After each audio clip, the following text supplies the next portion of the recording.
There we go. All right, here we go. 3, 2, 1.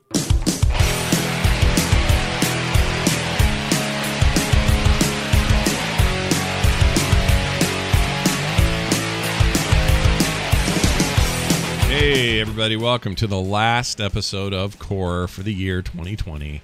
That's right. It's Wednesday, December 30th, and this is the very last podcast of the year for Core, and we were just discussing anything Frog Pants related. That's it. This is it.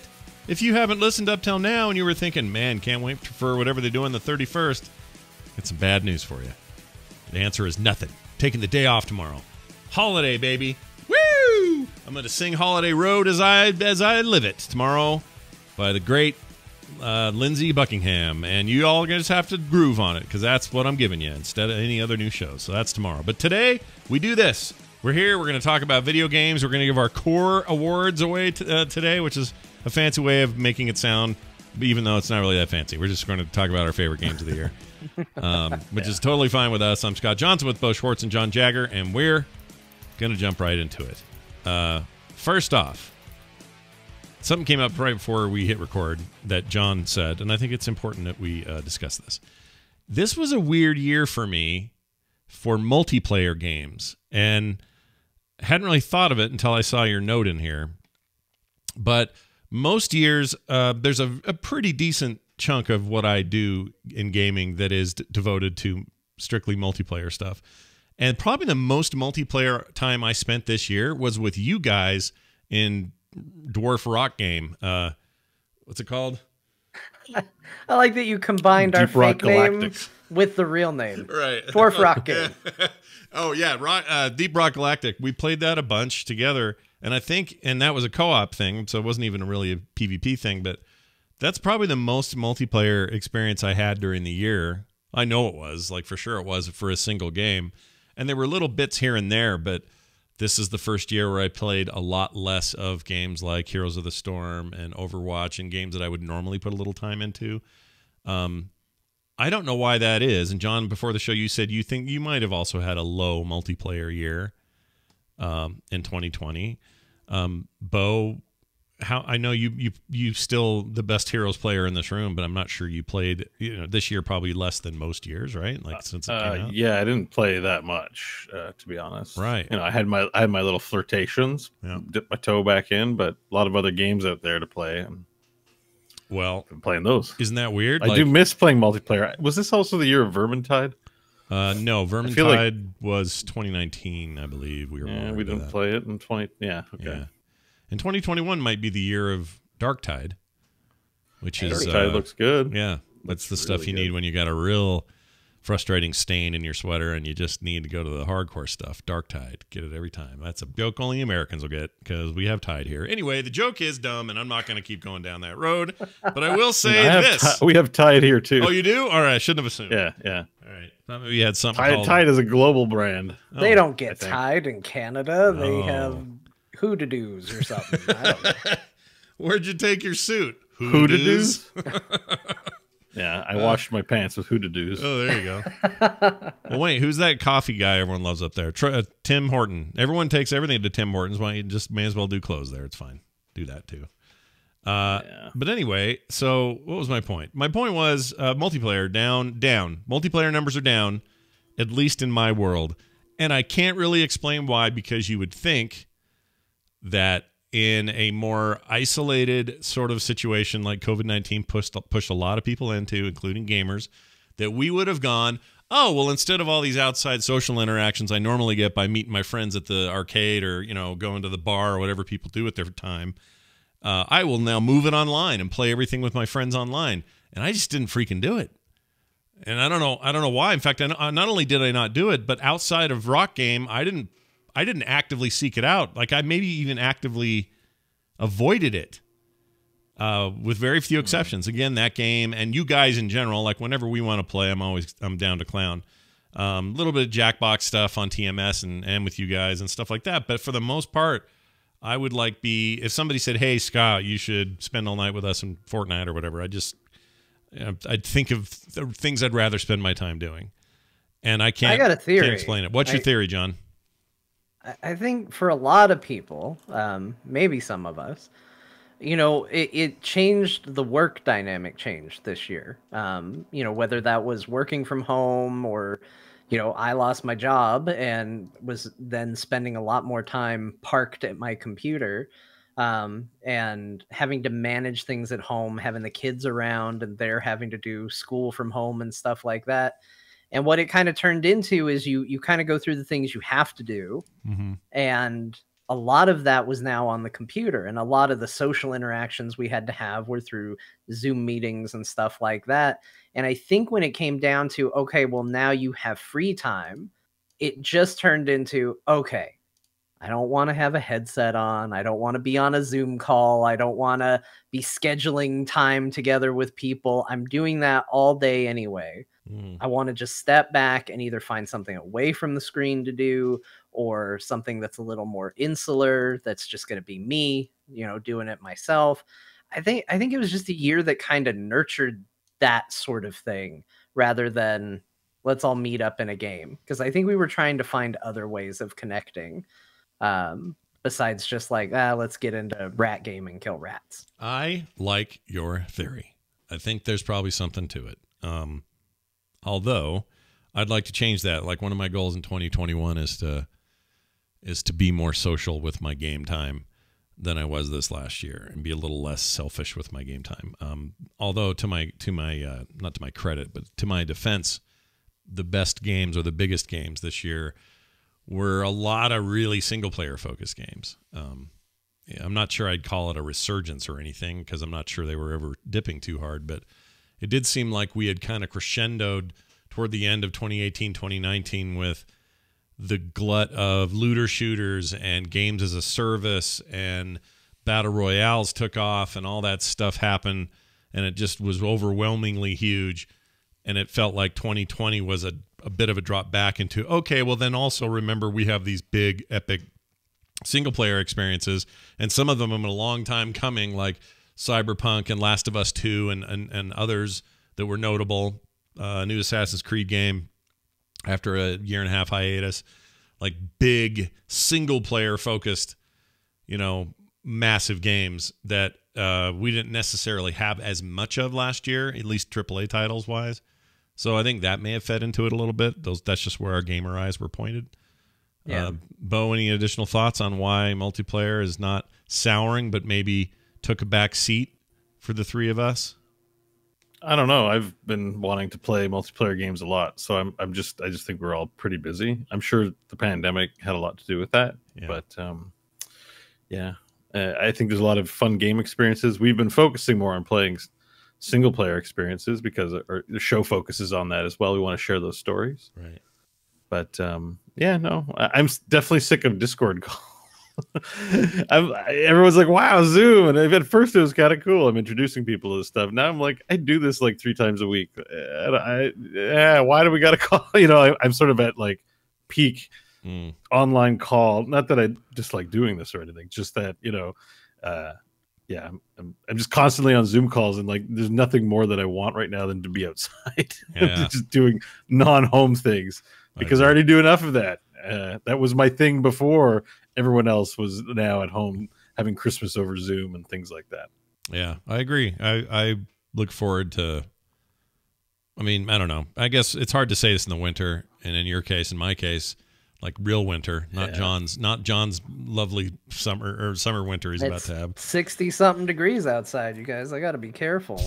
Yeah, I'm definitely feeling the seasonal depression. Also with the frickin' daylight savings time BS, like it's dark at 5. Like I leave my office for work and it's just like nighttime, and when I start this show, time for bed. Like I feel tired. I'm older now too. I'm just like, I'm tired. Let's go to sleep. By the time this show starts, it's blackout, and I don't like that. So this whole winter thing is a bummer, and add that on top of everything else, it's just a little screwy. But new year coming, temperatures will thaw.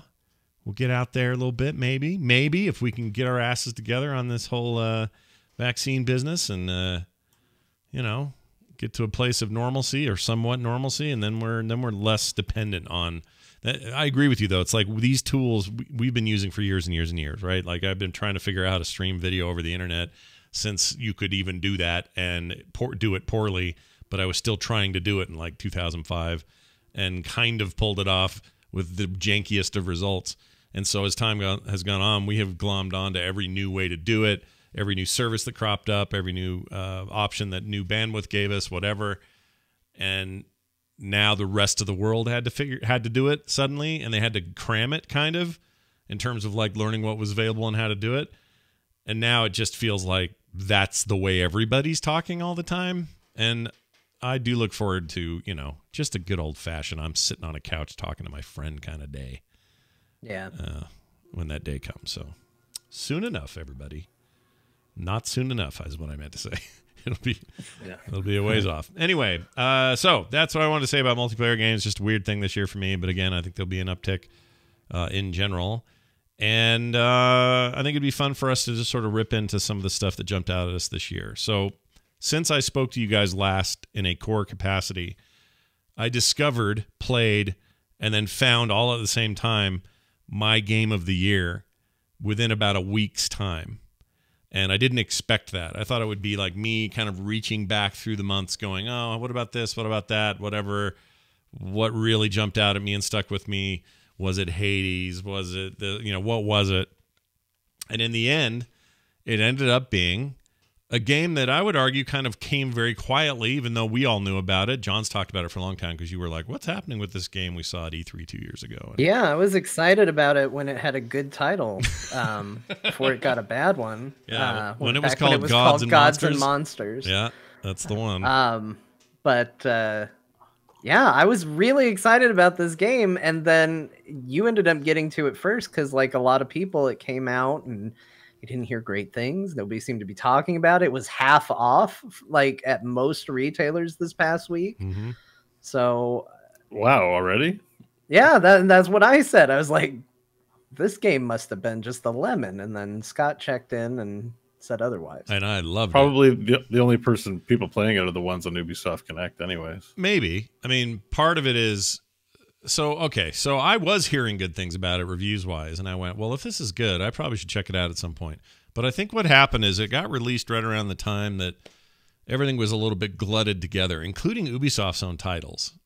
They had a big crowd there at the end where it felt like Valhalla and to some extent the third what's it called? Watch Dogs. Watch Dogs 3 or freaking Legion was kind of fighting, you know, with Valhalla for sort of open world space, and they kind of had that going on where it just felt like they were releasing a lot of samey stuff. And in the case of Phoenix Rising, which is now called Immortals Phoenix Rising, which by the way is a way better title once you played it for a while, because once you start to get into who this character Phoenix is, I don't mind the title at all. But it's not a great first impression title of a new IP because it just sounds like a terrible like mobile game. Immortals Phoenix Rising is just a stupid name. But now that I know who Phoenix is, I understand the Immortals and what I'm doing with them, aka the gods and the heroes of ancient Greece. Actually, the title's really grown on me, and I think it's actually probably appropriate. But again, it's a new IP, so it's hard. It doesn't have a lot of cachet. It's not like Assassin's Creed where you can say, well, here are 24 other titles that have all come out, so we have an expectation for what an Assassin's Creed game is. That didn't exist with this game. So anyway, long and the short of it, I decided to give it a shot because they were having that 33% off sale across all platforms on most of their stuff. Actually, they were just doing a big Ubisoft sale for everywhere, and decided to grab it on Series X because I, again, was looking for a good sit on my butt sort of thing. Cyberpunk was just not grabbing me in a way that I hoped it would, so I had to push that to the side for now. And I was looking for something that would just really grab me. And that game totally not only grabbed me, but ended up holding me, and did for way more time than most games hold me in terms of like how long I'm willing to play tonight. Like I'll be up till 3 playing this game kind of experience. I don't really do that as much as I used to do. But I did. And I loved it. I really like it. Like I'm not done with it yet, but I'm pretty far, and it's done nothing but surprise me in terms of the things I like about it. So just real quick, and you've probably heard this before, but I'll just give you the quick rundown. If I described this game in any other way, it would be like this. It's like Breath of the Wild and Assassin's Creed made a baby. But when they made this baby, they said, hey, what if we get rid of some of the stuff that sucks about the parents? And one of the things that sucks about the mom, let's call the mom Breath of the Wild, okay?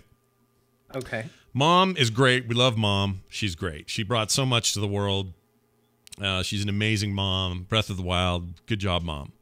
But weapons break all the time. But Mom's weapons are always breaking. They have a lousy lifespan. They have no durability, and they break after a few hits, and it's just obnoxious, especially when you're like in a dungeon or like a puzzle area, a shrine, and those weapons break, and you're left with a couple of twigs in your pocket, and you're like, well, I guess I'm coming back here later. Like, it's got problems. And also, Mom is real bad about if it rains, getting up the side of a mountain that you were climbing in the middle of, and suddenly the rain makes you slip off and fall and die. She just got some stuff that's just there to annoy and not necessarily add to the game. In my opinion, this is my opinion of Mom, Breath of the Wild Mom. All right? It made me not want to hang around with Mom for very long. Those problems. Dad, over here, Assassin's Creed, long in the tooth, been here forever, well established, has his ups and downs in his history, a couple of really high moments, a couple of low moments, but for the most part, great consistency, willingness to push the envelope, try new things, and Assassin's Creed Valhalla is that trying new things thing, and he's doing great right now. Everyone loves Dad, but Dad's got his problems too. Dad's got a lot of grindy stuff, and Dad's got some leveling inadequacies and some other things that just make him a little difficult to deal with. And he's also got a lot of history where he has to feel like he has to pay homage to some old stuff, but also be new at the same time, and that can clash a little bit. And always talking about the future. Right. You're like, come on. All I care about is your old stories, Dad. Your new stories suck. Yeah, don't take me into your future world anymore, Dad. I don't like it, Dad. And Dad keeps doing it. Even though he's doing less of it, he's still doing it. And so you see these problems, right? Well, they have this baby, and this baby, Immortals Phoenix Rising, is, I think, the best bits from the two games I just described without all the garbage. So I'll give you an example on the Breath of the Wild side. You have a stamina system, much like theirs, much like Breath of the Wild, but I find it much more easy to manage, much more fun to manage, and it doesn't feel like it's hindering me too much on things. I have to think about how I want to get up to the top of a thing or how much I'm going to fight with stamina-based attacks when I'm fighting a creature or something, but I don't have to think too hard, and it doesn't mean I'm going to die. And the weapon I'm fighting with doesn't break. It can have it as long as I want, and I can transmog it a million ways to Sunday in between getting upgrades to the actual item when I find new swords or new axes or whatever it is I'm swinging around. So the weapon system, they fixed it. It's not like Mom anymore. The stamina system works, and I don't fall off wet rocks because there are never wet rocks to fall off of. So it's not just doing stupid stuff like that. And I don't have to do weird dances to like tame a mule to ride or a horse. I can just do them. In fact, it wants me to do that so often that anytime I see a new four-legged creature out there, I'm encouraged to go tame it and do it. And it does it very quickly so that I can add them to my collection and then choose the one I want and mount on it at any time. So I don't have to go to some stable and that whole rigmarole. Okay, so they've taken a bunch of those things out and made the mom side of the genetics super strong. And here's the other thing. You're always running out of arrows in Breath of the Wild and getting the wrong arrows. Plus, your bow would break. So you had the breaking bow problem, and you were always trying to find more arrows. And if you couldn't find them, you had to buy them. And they were very expensive. You didn't have enough rupees, blah, blah, blah, blah, blah. That's gone. Your arrows are a set of regenerating, basically energy arrows. Your bow doesn't break, and you can increase the number of energy arrows you can have at any given time. So I think you start with 5. I'm now at 12, I think. It's an upgradable feature of the game that you develop and progress as the game goes on, and you just have more of these refillable arrows. So you're never doing like a puzzle that involves arrows where you're just throwing arrows away trying to figure the puzzle out. It's still a hard puzzle, and you're still missing, but your arrows are plentiful, and you don't have to think about, managing the damn arrows. So again, focus on the gameplay, not so much on what's in your quiver. Nice changes. On the Assassin's Creed side, it also lets them do, sorry to interrupt, but it also lets them do some really good bow and arrow based puzzles because they know you're not going to run out of arrows. So there's a lot of cool, like, do a trick shot where you shoot through this and, you know, go around this corner and hit this target. And I thought that stuff was fun for kind of solving little self-contained puzzles. Yeah, not only that, there's some of those puzzles you're super encouraged to think outside the box and go, well, how am I going to solve this? And then you find out you solved it in a way that nobody's streamed yet or nobody's seen yet. Like there is not a single way to solve puzzles in that game, but it feels like when you find one that you found the right one, and it's not always the only one. I really like that. That's true of Breath of the Wild as well in some ways, but this game definitely revels in that. And there's similarities, like instead of shrines, it's what are they called? Crap. Temples, like sections of Tartarus. No, yeah, something of Tartarus, but it's a name. Temple or Tomb of Tartarus. Maybe it's a tomb. Are they called Shrones? I wish it was Shrones. That'd be great. Shrones. Shrones would be awesome. But they're basically, that's what they are. You go inside them, and they're a bunch of physics and movement and otherwise jumping puzzles and things that you would expect in a Breath of the Wild style game. Some combat sometimes, but they're all very varied and very interesting. And I think they're really, creative puzzles, and they work great. And the goal in there is to get to the end of it and grab a piece of Zeus's lightning bolt. And the more of those you get, the more you increase your life, or in this case, you increase your stamina bars. Your life bars are increased by gathering these things out in the world called ambrosia. And then you take these back to the Hall of the Gods and you make this stuff. So there's a little bit of a crafting element, but a very simple one for all these upgrades. And there's a lot of systems at play, but none of it feels overwhelming or overbearing. And so when people ask me if they would like this, my first questions are, do you like that open worldy kind of Zelda vibe that you got out of Breath of the Wild, including how pretty it is? Because one thing about the game is it's freaking gorgeous. The art style is really nice. It's very pretty. Do you like that? And do you like the whole Ubisoft Assassin's Creed style of open world game, which is, I've just opened up a whole new section and there's a whole bunch of hidden things everywhere, and I can go do any of those in any order I want, or I can stick to the main story. Like, do you like that stuff? If those two things combined make people happy, you're going to really be happy with this game. And I liked it so much it shot straight to the top for me, and is the game I think about the most right now. And I'm surprised as anyone, and I loved it. I really loved it. And I hope what this is, despite the fact that it came out in a pandemic year, that it came out right around the time that everybody's focus was on Cyberpunk, for good or for ill, and all of that. I hope that this is an example of a new IP that can have a big start into a series of games and be a success for Ubisoft in that way, and be another IP for them, because how rare it feels like lately that we get a new IP anymore. It's always sequels, it's always spin-offs, it's always that stuff, and this is like a bona fide, its own thing. I will say this: a lot of people had decried its humor, and while I no game hits every mark when it's trying to be funny. It's one of the hardest things to do. I like its humor. I think it's nice. It's all right. It's just lighthearted and goofy. There's basically this narration going on between Zeus and Prometheus. And Prometheus is kind of telling this semi-serious story the way he does it.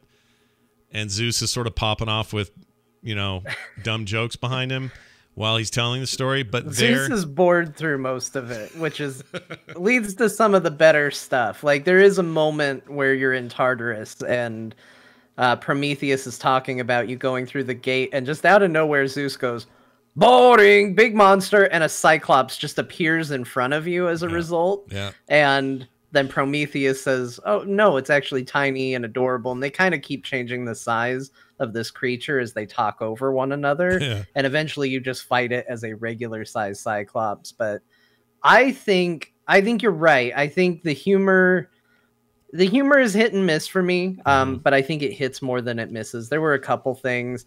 And it's funny, they didn't make me laugh at the time, but then when I thought back to them, I chuckled about it. So I was like, maybe it was okay. But like you meet a guy who's supposed to be he's in I can't think of the word. The guys who prophesize stuff. Oh, you know the guy I'm talking about, the old guy who's just in the mists. Yes. At the beginning. I can't think of what they call him. An oracle. Oracle. He's supposed to be an oracle. Got it. And you meet him and he's just like, first of all, he pretends to be an oracle, and then he just kind of admits in the middle that he isn't, and that he's just there because it's smoky in that room. Yeah.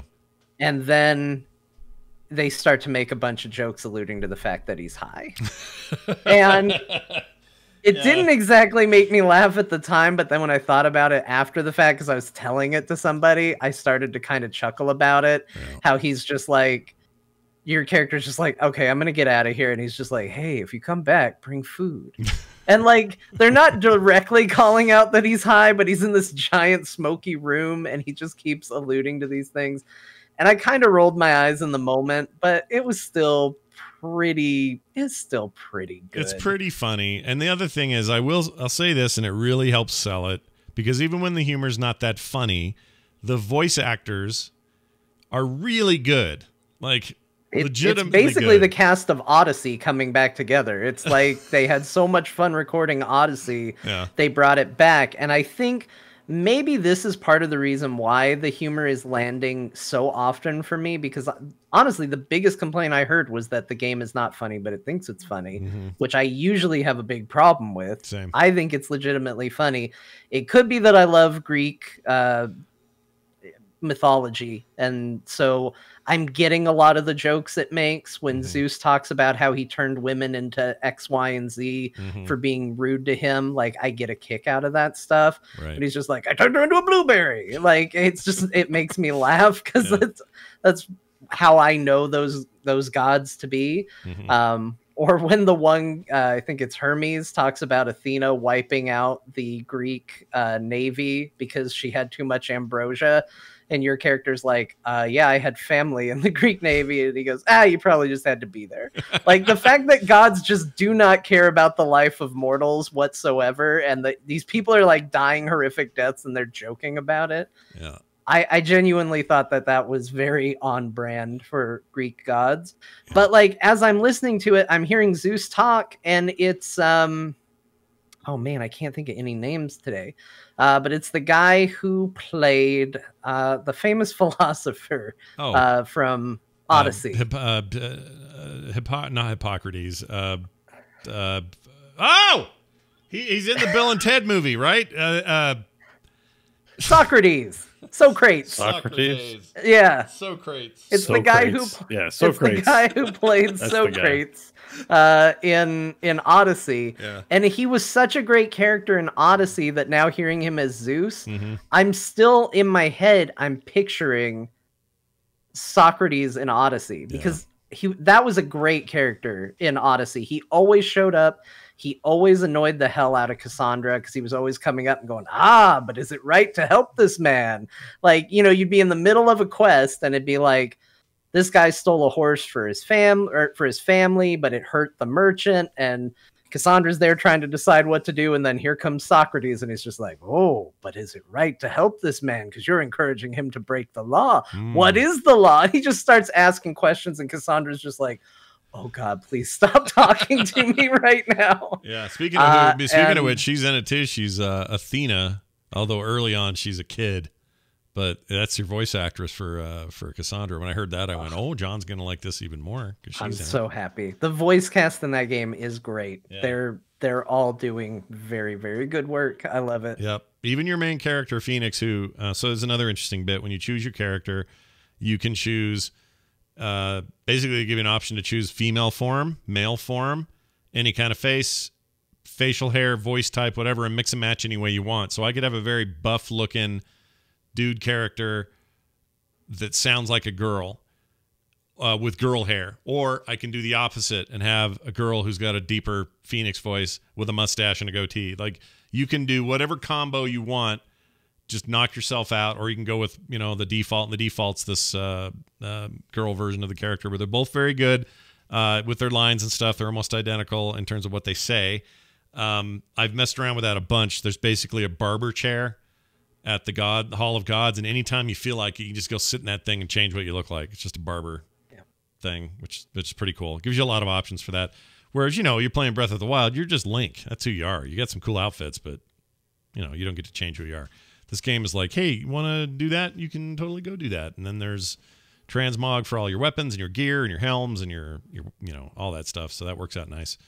And it has pomegranates. Oh yeah, the true gift of this year in gaming, the pomegranate, which really came into its own between Hades and this. Yeah, pomegranates all over the place. And, you're talking about Pom Power. Yeah, Pom Power exists in this game. Yeah. It's your health up item as well as the ability to make potions with it. That's true. So there's even some real dumb like crafting pre-animated stuff. So every time you make a weapon upgrade or you mix together your ambrosia and eat it or whatever, there's this ridiculous thing. It's all skippable, but I really appreciate that they're there and they're goofy and they're over the top. The game doesn't take itself too seriously, but it does present in a really beautiful way. And it has its moments of, the fear I had is people are like, well, Zeus and Prometheus are just talking the whole time and they're going to get annoying after a while. It'd sure be great if we could turn them off. That's not what the game is. That's not how it works. It's only during the progression of the game. So the further you get into the game, there's times where I'm just out hunting for treasure chests and doing the side stuff. They're not talking to me then at all. Like there's nothing from those two during that time. It's just me out there doing my thing. And I got that bird now, the Firebird thing. That guy's cool.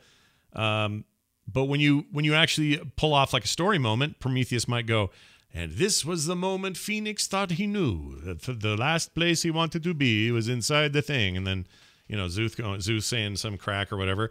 But it's just a progression part of the game, it's not a soundtrack. They front load it a lot. There's a lot of it in the beginning, and then by the time you get through the prologue, which is also a very funny joke, when it comes up with the late title card after kind of the prologue of the game, and Zeus is just like, this was just the prologue? How long is this story? It didn't take Odysseus this long to get home. And he's just very upset about it. Yeah. But yeah, once you get past that point, they do tone it back. But I actually liked a lot of that stuff. Like the fact that Zeus narrates the character creator screen, I thought was funny. Oh, yeah. As you're selecting like options and you're like, well, let's try green eyes. And then you hear Zeus say, they had the eyes of squished mushy peas. It's just like, why? What is Zeus doing? What is pretty good. It's pretty good commentary. And again, if some of that sounds dumb, it is, but it works. Like it somehow works. And everybody who is naysaying that, I'm not sure what they expected going into it, because the tone of the game matches this humor in a way that I think benefits it. And again, small part of it. Someone in the chat says that also, how's the frame rate compared to like Breath of the Wild, which has a terrible frame rate? That is very true. Breath of the Wild, famous for a terrible frame rate, or an uneven one, let's put it that way, and never 60. And this game is 60 plus, no problem for me on PC. It's, 60 all day, every day. On console, I would say play on performance mode for console. Yeah, because I did bump it up to quality. You had recommended performance to me, and I was like, let's just see what quality looks like. And it's definitely a lower frame rate. But on performance mode, the game looks fantastic, and it holds that frame rate, and it's just fine. Runs beautifully. I'm running it on 120 hertz, screen, 60 frames plus. It's beautiful. No complaints there. In fact, it's maybe the thing I like about it most, because so much what I liked about Breath of the Wild is here, and a lot of the inspiration is there without the stuff that drove me crazy about that game. And so in some ways, it's like I finally got the game I wanted. It doesn't have Zelda's name on it. It doesn't have Nintendo's finger in it, but it's good. Like, it's actually good, and it hooked me. So, see, there's a certain beauty to Breath of the Wild. When you walk into an area or whatever in Breath of the Wild, and you see how vast that world is, and you see the mountains in the distance and all that green grass and everything, it's breathtaking. It's really nice. This has that without the lower frame rate, is what I'm trying to say. So I don't want to knock what Breath of the Wild is or how important it is to gaming, because I think it is. It's huge. It's a huge deal, that game. And for me, this is just an evolution of the thing. Just like Breath of the Wild was kind of riffing on, Skyrim and other open world style games. This game is doing the same thing, just riffing on some of the ideas introduced in Breath of the Wild. And I think to great success. The flying is really fun. I love being at a tall place and just soaring over stuff. The way that flight system works and those wings work is very cool. It just feels good. I don't have any complaints. Honestly, there's nothing about it so far that has really put me off of it. I've had some really hard puzzles on some of the harder shrine zone things, whatever they're called, temple things. And they can get frustrating if you just are bad at puzzles like I sometimes tend to be. But when I figure it out, it feels really good. I haven't had to look at any guides or anything yet. I just figured it out and finally got, oh my gosh, I can't believe I got it. And then I'm super motivated for the next one.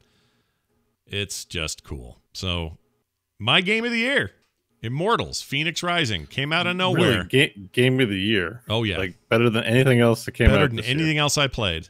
Everything else I played. Better than Shadowlands. Yep. Oh, yeah. Like it better than Shadowlands. I mean, so I've been watching gameplay and listening to you guys talk, and I mean, it looks like fun. Sounds good. I just, yeah, okay. It's just, I don't know. I have to try this.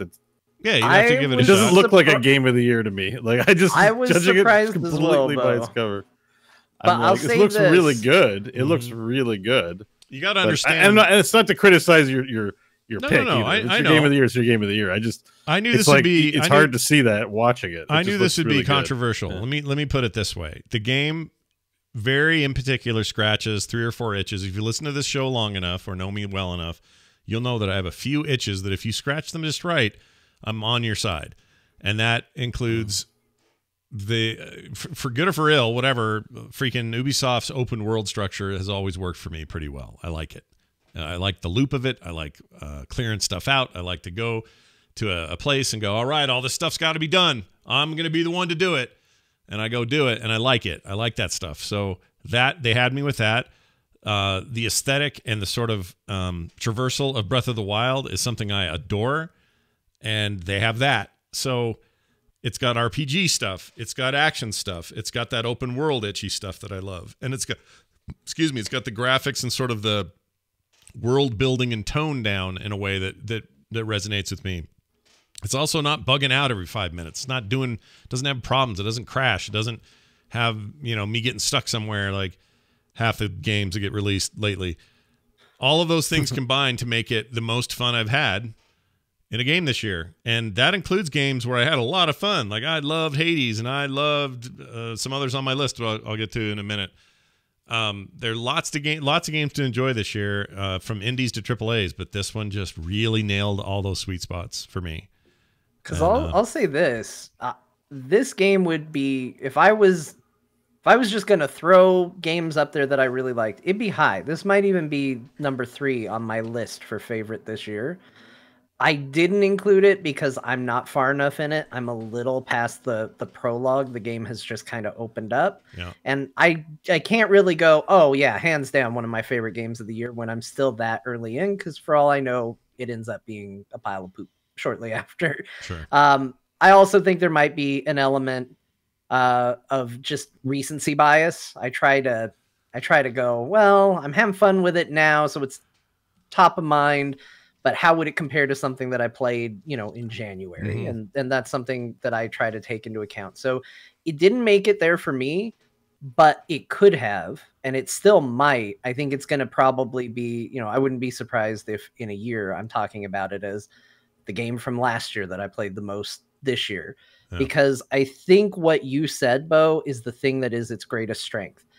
On the surface, there's nothing about it that does scream, this is one of the best games that came out this year. Nothing about it looks the best, except that it is extremely fun. Yeah. And the entire time that I've been playing it, I've just gone, if it's something that I want to do, it's in this game. Like when I sat there and I was like, ooh, this, like one of the first head items I got in the game was just this big old lion head that just goes on top of your head. And I was like, oh, this looks awful. Is there a way to hide this? Yes, there is. There is. And then I got a cool helmet, but the cool helmet didn't give me a boost that I liked. And I was like, man, it'd be cool if I could make it look like the helmet, even though I have to wear the dumb lion head. You can do that. Yeah.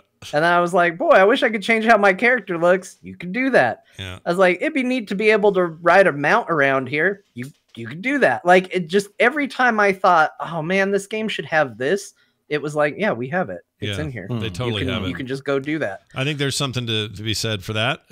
Definitely moment to moment, I'm not there. For me, I'm never not having a good time. And that includes traversing that world.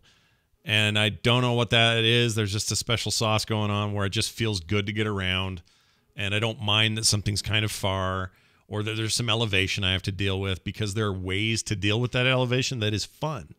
Like the flying is amazing. The floating mechanic is really cool. The double jump is just right for the kinds of double jumps you want to do. And then some of the upgrades you get later for like quickly getting up the side of a big flat, cliff is great, because you're not running out of your energy bar, and you're getting there very fast. And you've got potions, even if you do, that you can quickly kick in and go, oh, suddenly I've got fresh new energy bars, and I don't have to think about it. Like, they give you things that seem like they might be punishing, but they're not. They're actually just tools in your tool chest.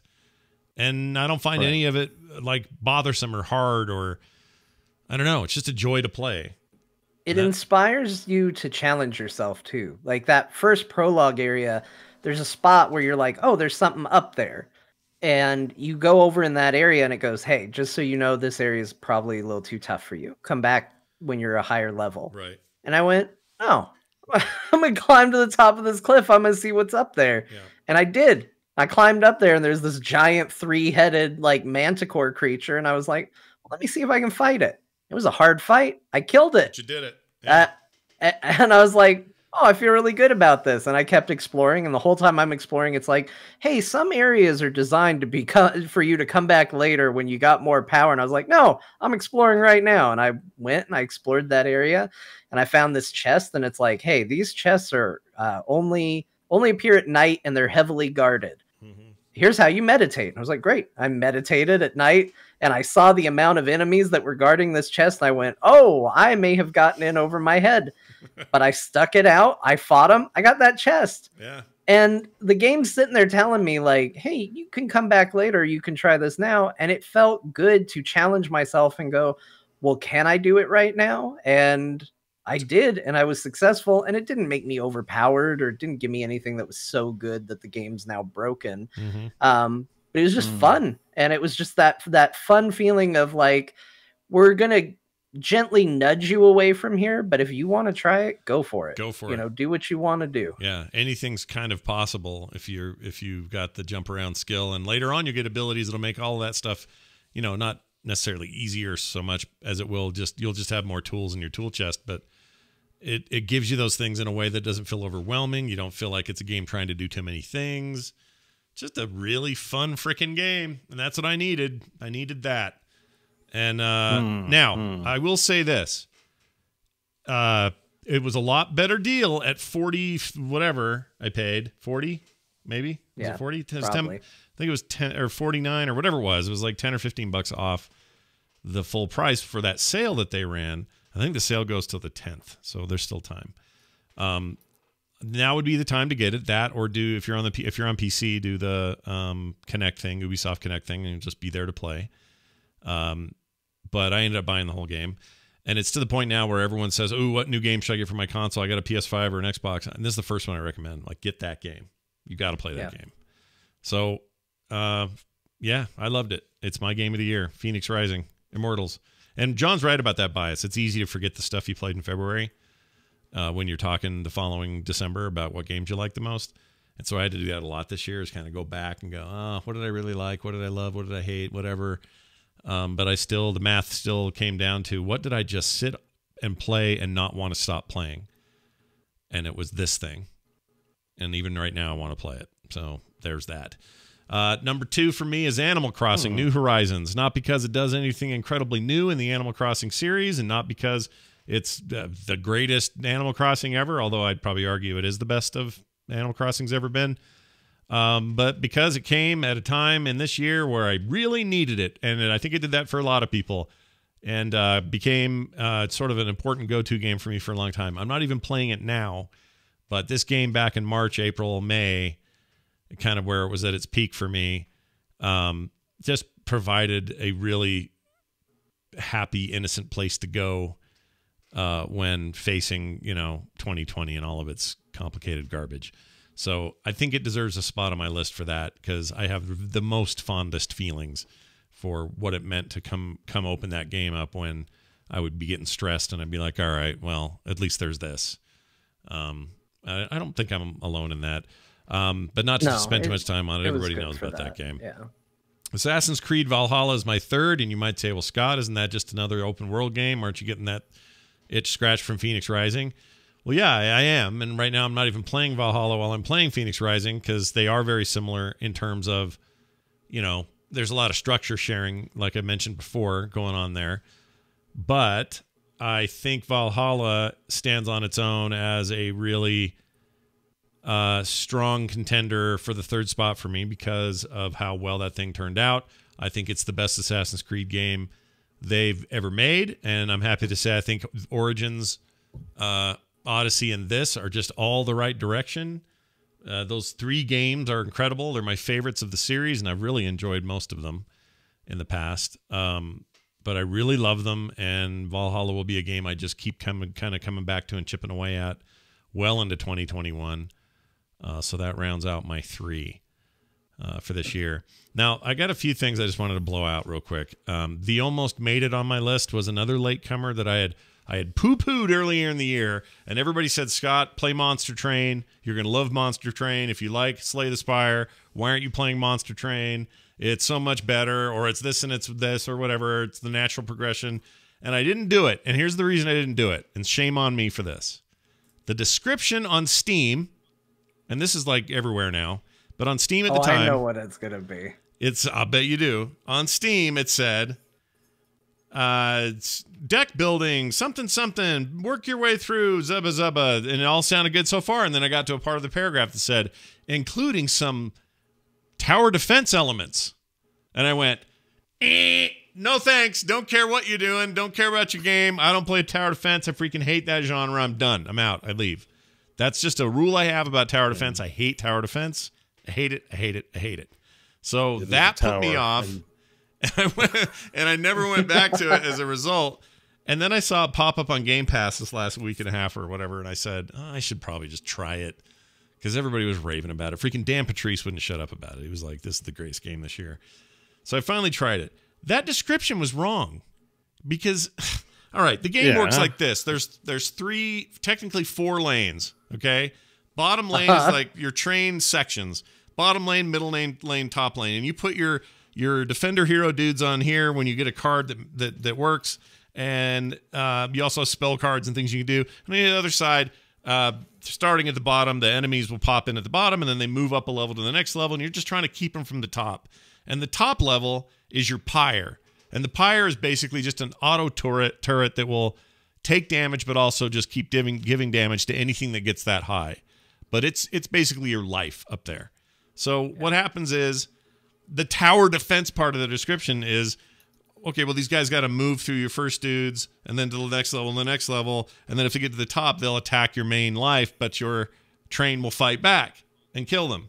And it does so very quickly, unless it's the boss, and that's usually the longer. But it's just beep, beep, and they're dead, but they might get 1 or 2 hits in.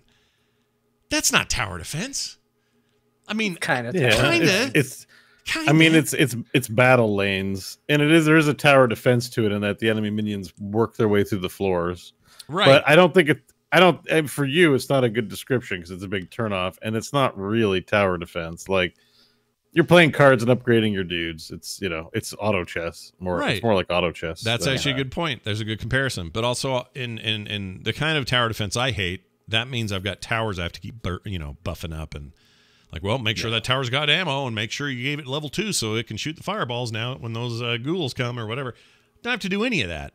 Now, you could say mathematically, sure, I'm trying to do my best to keep the minions from progressing to the top of the train.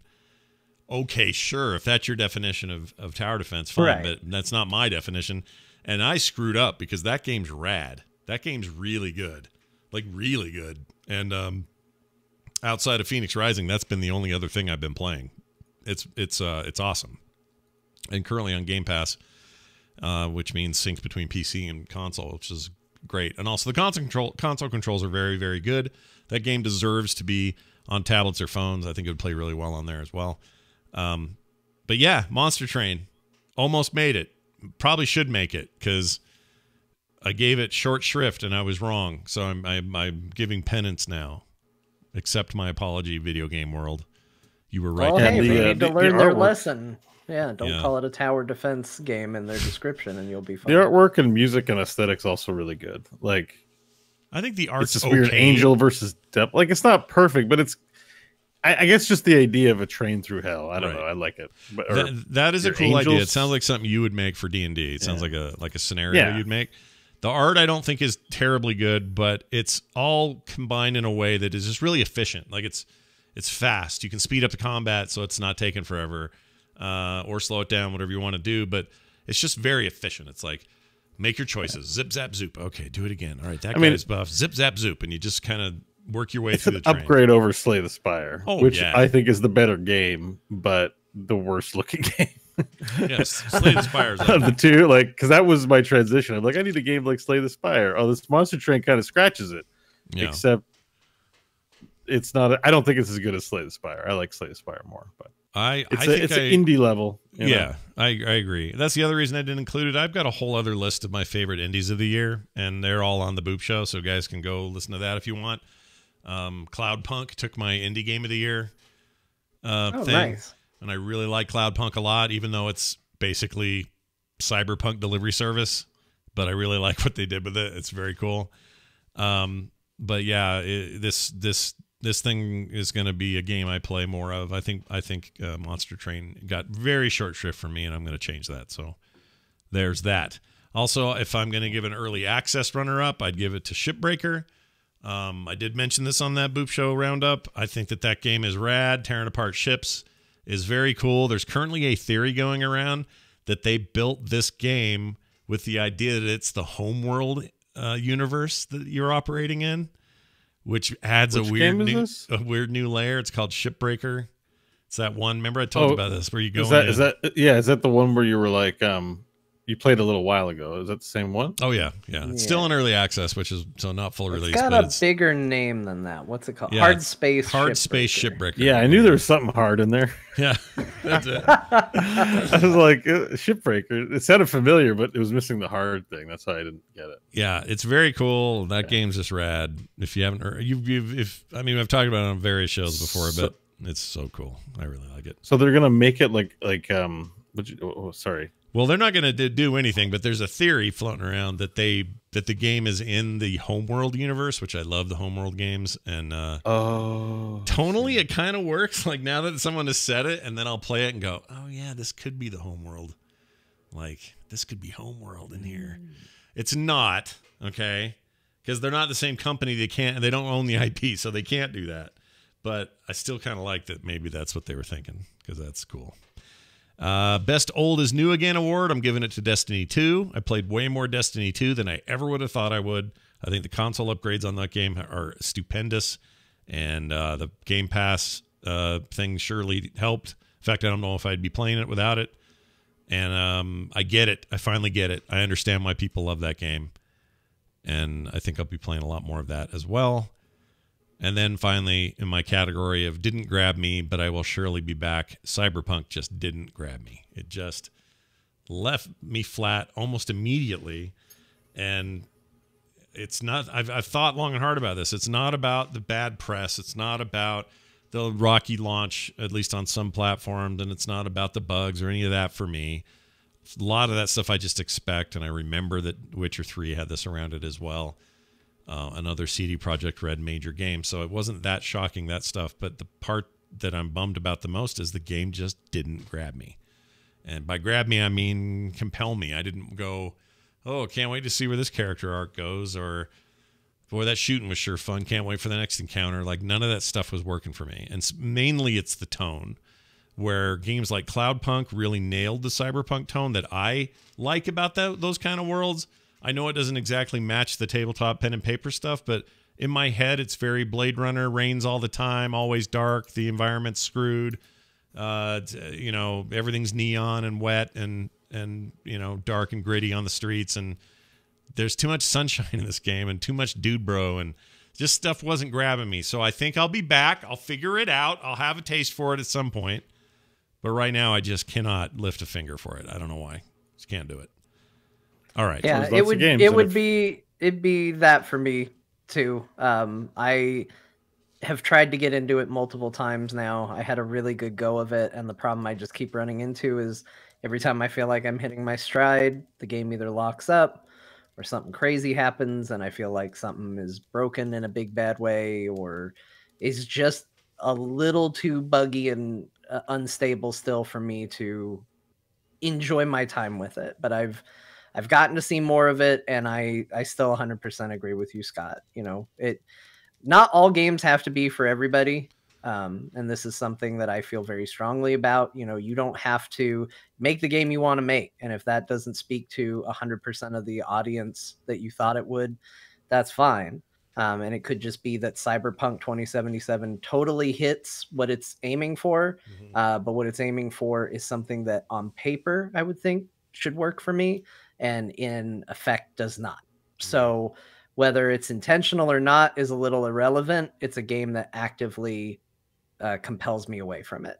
And it's a game that I can't even really say I'm disappointed in, because it's a game that when I got in and started experiencing and then went, it's just too buggy to get into. I don't think I'm going to play it much. I think I'm going to go play something else.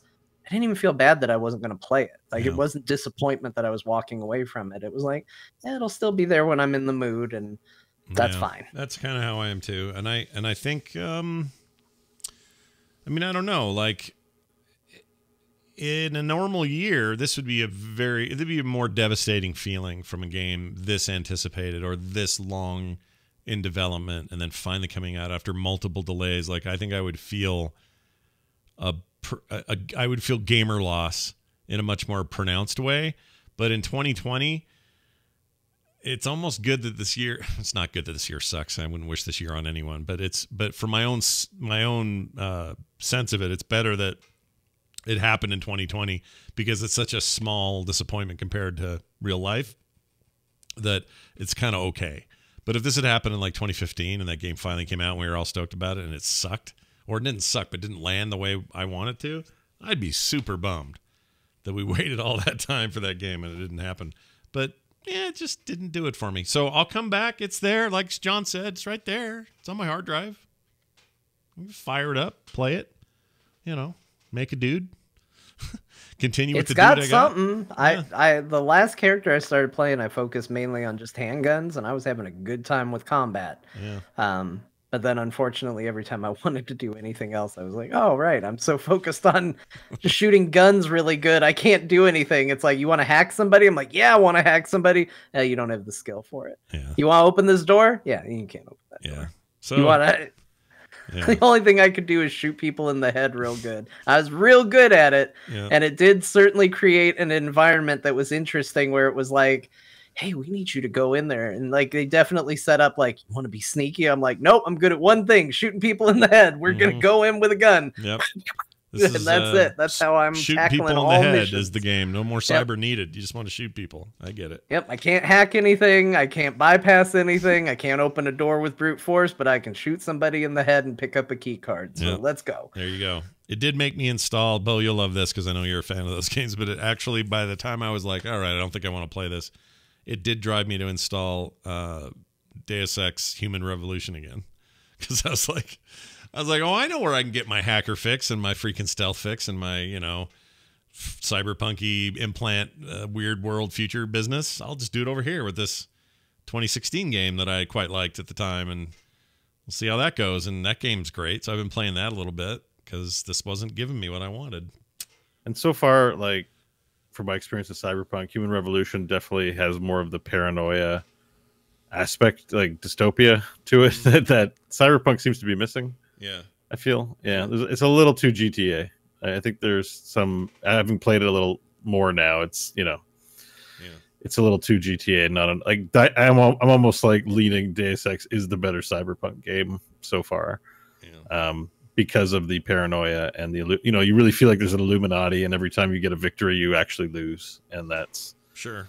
And I'm not really feeling that. I'm feeling like, well, here's some. I mean, it's just a different aesthetic. I prefer the Deus Ex aesthetic, I think. I do too. I hope that what this does, the interest in the genre is strong right now, obviously. And there's like a bunch of games this year that have all sort of, you know, drafted on the cyberpunk ideas and everything from that Solitarica game, or not Solitarica, what was it called? Shit. That Solitaire. I know what you're talking about, though. Cyberterica. Cyberterica, whatever the hell it was. That Solitaire game that was all cybertech stuff. That was really cool. Cloudpunk is very much in this vein, obviously. Ghost, is it Ghost Punk? Yeah, the one with the Ninja Blade guy that's jumping around the city. That came out not long ago. I know what you're talking. Neon Buster. Buster. What is it? Ghost Runner? Is that Ghost it? Runner? That's it. Ghost Runner. Yeah. Oh, there's even an indie one. I think that's like cyber, like it's something. Oh, Ghost Neon. Runner's Oh, one that's too, the one John and I played. Neon Jazz or something like that. Yeah, what was that called, John? The kind of Oh yeah, Rogue Legacy style thing. Neon Crisis Core. Neon Core Crisis Core Genesis Evangelion. Whatever that was. I don't know. But this is like Neon that kind of game. So Neon Boys. I have high hopes that we could see like a new Syndicate or a new Deus Ex game or those kinds of properties getting just renewed interest and suddenly an option to make good sales on. And because Deus Ex was kind of petering out there for at least an interest for people. It's a little heady for a lot of people, I thought. It'd be great to see those make a comeback. So, yeah, I have no problem with the splash this game is making, even in the negative way, because it does bring to light like opportunities for this subgenre that I think are possible. And I love that game, or I love that world. Yeah, I mean, Deus Ex is almost depressing to play. It's like sometimes intentionally unsatisfying to you as a player. Just the story. You know what I mean? It's not like, you're the good guy and you won, you powered up and got everything. They're like, nope, the world's shit. Yeah. Hope you enjoyed the game. Yeah. Hope you had fun. Oh, Neon Abyss. That's the name. That's it. Yeah, that game's cool. Also on Game Pass. Yeah. There's also Game that got like a Red lot Strings better. Club and the Uber Driver Cyberpunk game. There's tons of Cyberpunk games. Yeah, the Uber driver is like the story one, right? Like the what do you call it? Visual novel game. What was it called? That was cool. Red Strings Club or something like that. Yeah, the Red Strings Club. That was it. I think it has strings in it, maybe. Is it? I don't know. Yeah, but I think the thing about Cyberpunk is I think it's fun to draw and to make art that's in that genre because it's so evocative. Like I just think visually. Yeah. But it is called the Red Strings Club. I'm right. It is. Oh. Yeah. All right. But I know it's a weird name, but to me, the idea of Cyberpunk, like the feel of it, is that hope that it's terrible. It's a cautionary tale. Right. And game, like when you play a game, it's like we want to give you power and make you feel cool, but like it's not Cyberpunk. If I'm the boss of everything, it's not. It's some other genre. It's I am nothing, and I'm being used by everyone. That's Cyberpunk. Like everyone, and people are hiding behind other people, and it's depressing. Yeah. Anyways, It can be. But I'm all about the tone. If someone nails the tone, I'm in to whatever they're selling. So maybe 2021 will be full. Man, you know what, Bo? You really need to play. What was that game? What's that game I talked you into getting and said over and over it was a Bo game? Oh, well. Disco Elysium. Yes. I was going to bring that right. up. I don't know if it came out this year, but I bought it and I still haven't launched it. It did. If you want a game where you are playing nobody and just being taken advantage of by the system and finding your way in it, there's your game, dude. There's your game. It's. I don't know why I don't play it. I'm weird. You should. You should play it. It took me 2 attempts to play it before it finally clicked for me, and I was like, "Oh, this game's really good." It took a while, but it's fantastic. I think I may have to wait. I just installed Immortals, so look at you. Nice. Spin. Well, you've got the. You have the. I've got the Ubisoft Connect. Yeah. Or Ubisoft. It's Connect Plus, whatever. Connect. Yeah. Or no. So I mean, I can try it. I was enjoying Valhalla so much, and it does look good. You guys really sold it, so I'm like, I'll give it a spin. See what the fuss is about. I hope you like it, and since you already have the service, there's no harm in trying. So let us know what you think of that. You guys reminded me of something. I just want to mention this.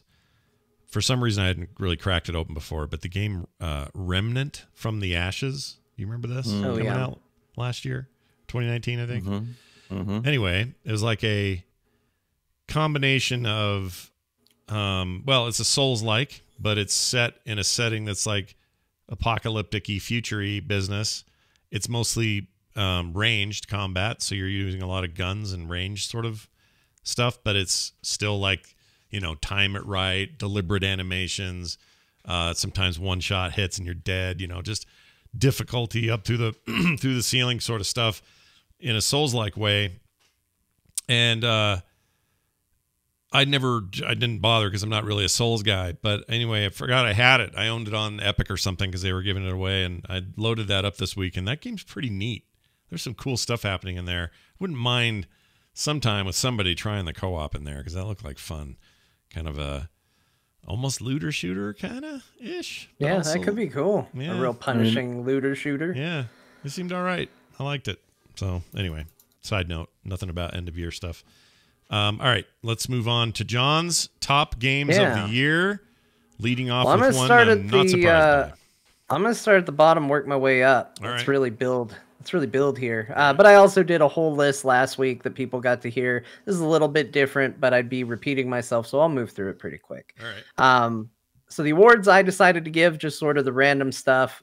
Best Time with Friends award goes to Dwarf Game, aka Deep Rock Galactic, as it's actually known.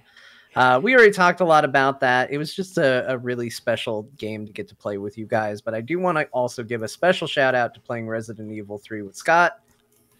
Because even though that's not really in the spirit of this award, that was really one of the most fun with friends video game experiences, was just listening to him freak out through that entire game. Yeah, so. And have you send me down paths that weren't necessarily... let's put it this way. John had a meta game going on that he likes to play when I'm playing those games because he knows I'm terrified and he likes to see what I do in certain situations. And the end result is always really fun and entertaining and a good time. So here's to more of me being an idiot and John in the driver's seat or the passenger seat in 2021, preferably something scary. So look forward to it. Yeah, I mean, my favorite is that, and there's a clip of it, people should go look it up, is when you're in the toy store and I just say, Scott, look out the window. And you look out the window and Nemesis is just looking in at you and you freak out so much from it. It was scary. He was standing there breathing hard and good. stuff and looking at me. I hated it. Ugh.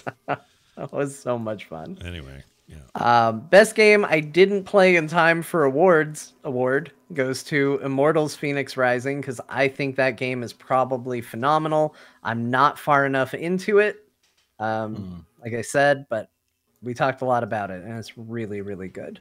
I think you're going to love it. Again, as someone who's pretty far, I'm not anywhere near the end, I don't think, but there's a lot of meat in that game, and I'm not bored.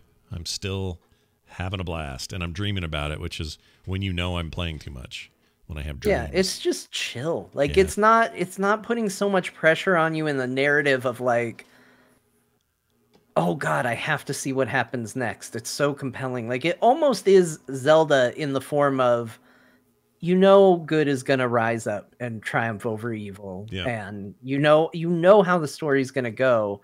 So you don't really have this, like, I mean, I don't know. I only finished the prologue.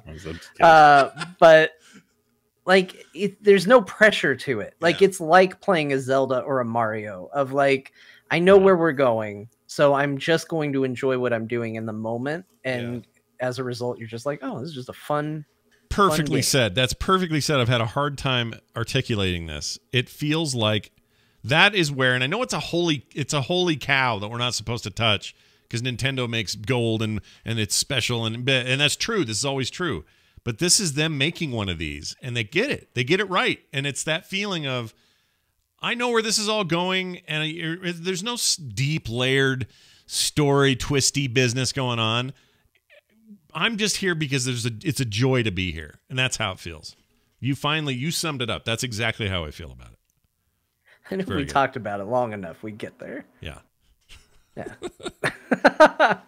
The best year in quarantine game is Animal Crossing New Horizons, because seriously, we spent the year in quarantine, and Animal Crossing is a way that I got to go visit Scott and see his dumb hot dog costume he was running around in one day, and then he'd come over to my island, and I was just relaxing in a lounge chair while people threw bells at me because turnip prices were good, and like, it's just such a unique, it feels like I had social experiences in a year where I didn't have social experiences. You looked like freaking King Boss rapper, like Who am I trying to like? Biggie Small sitting in that chair, sunglasses on, piles of money all around you because people are leaving tips on their way out. That was a hell of a thing to see when I came to your island. That was great. I was in a suit, I think, too, on top of it. Yeah. So you were balling. It was awesome. Best Old is New Again award, John edition, because I just stole this straight up from Scott. No Man's Sky. I still somehow, all these years later, and the fact that I keep going back to it year after year, still spent more time in No Man's Sky than a lot of other games. And that game just keeps getting better. Yep.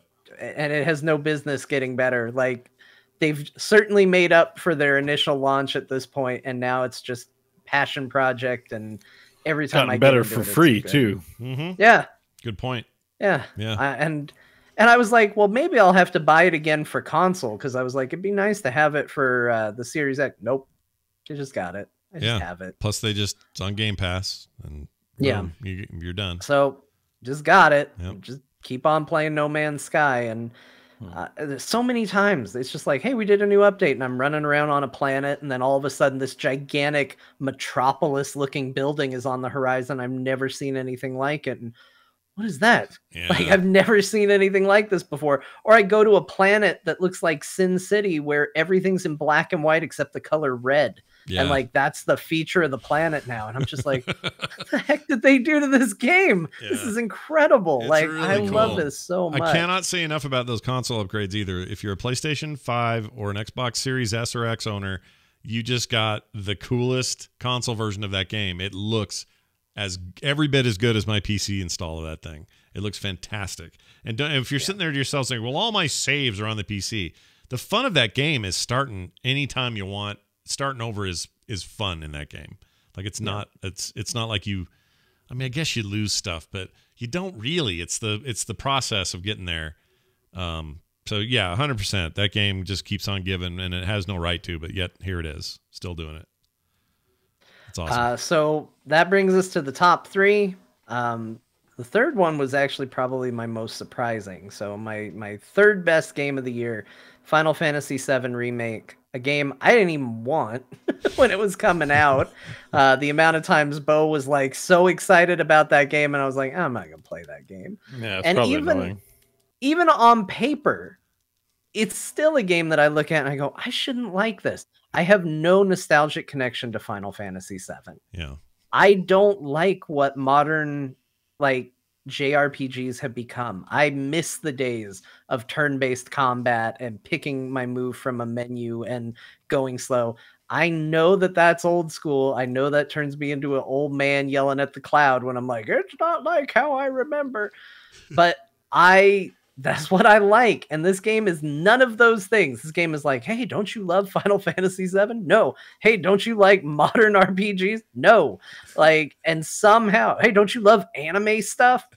Not really. And yet somehow it still is one of my favorite games I played this year. And some of it is because that game really genuinely is that good. Yeah. But also, you know, it was a game, it was time and place, so it's going to be a little personal, but I got into that game right after my now wife and I moved in together, and her kids came and lived with us.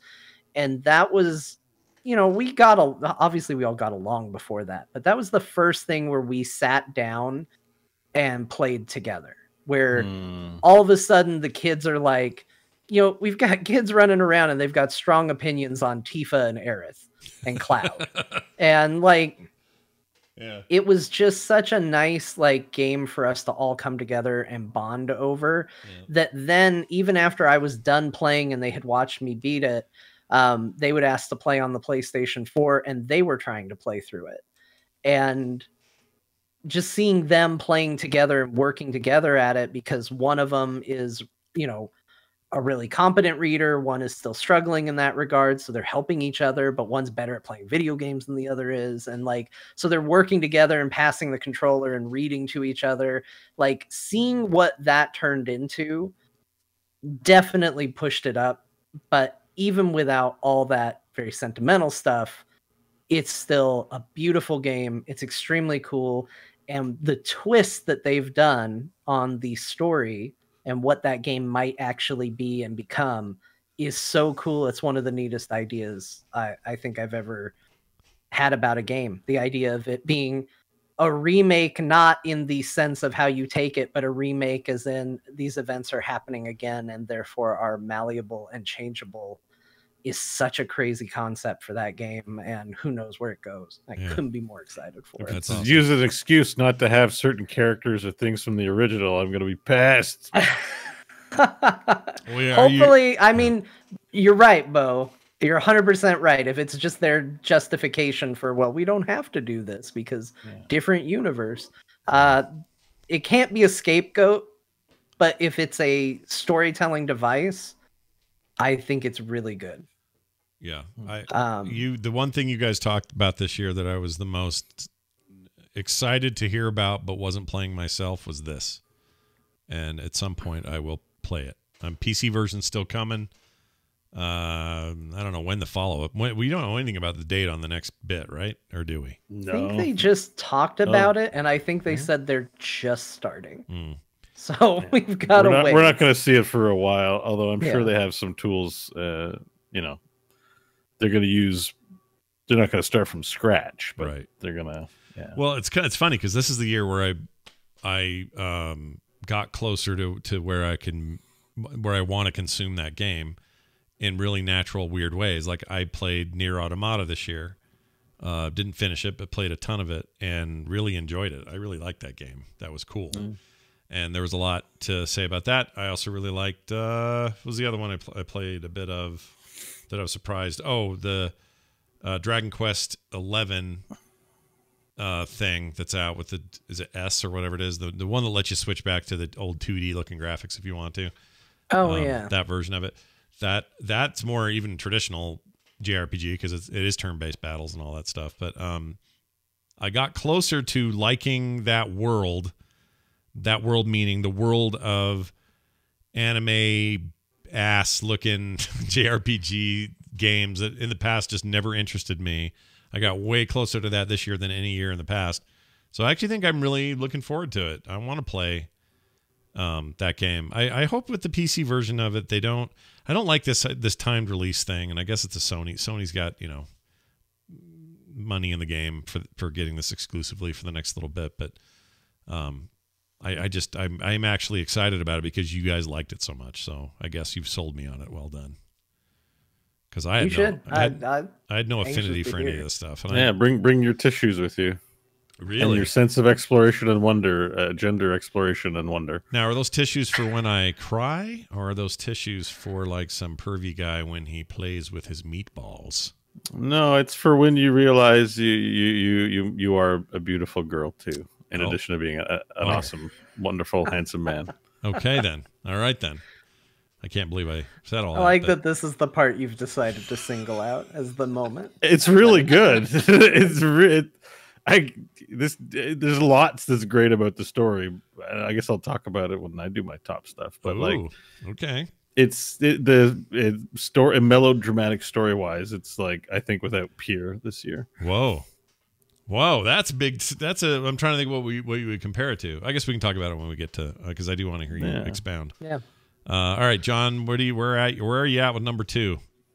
Number 2, this was hard. Number 1 and number 2, depending on when you ask me, it would be flipped. But as of today and as of this moment, number 2 is The Last of Us Part 2, which was a game that certainly also not without controversy. But this game, I mean, it's the sequel to one of my all-time favorite games, and they nailed it again. It's one of the best stories that I've seen portrayed in this way. People talk about that game in a way you just don't hear people talk about other video game narratives. Like, even when people are being critical of it, they're being critical of it in a way that you don't normally get. People who have said that the game's too long. It's a case of them saying, well, I got the concepts of eye for an eye makes the world blind. I didn't need this amount of time spent seeing another perspective to, and they'll go off, and it's like, that's the way we talk about books or ideas or philosophy. It's very rarely the way we talk about video games. And it's super cool that a game exists that does this. And it is a downer of a game, and it's a rough game to play in 2020. To say, hey, I know everybody's feeling down and there's a pandemic, but do you want to play a game that's going to make you feel bad and is about a world that has died off from a illness pretty much? Yeah. You're like, yeah, that's great. That sounds awesome. Yeah. The big thing that they did that changed Last of Us Part 2 from 1 is the gameplay is way better. It's a much more fun game to play. And they also, Naughty Dog decided to, kind of heed what I know you had levied as a criticism, Scott, which was you didn't like playing the first game. Yeah, I love the story. Couldn't stand playing it.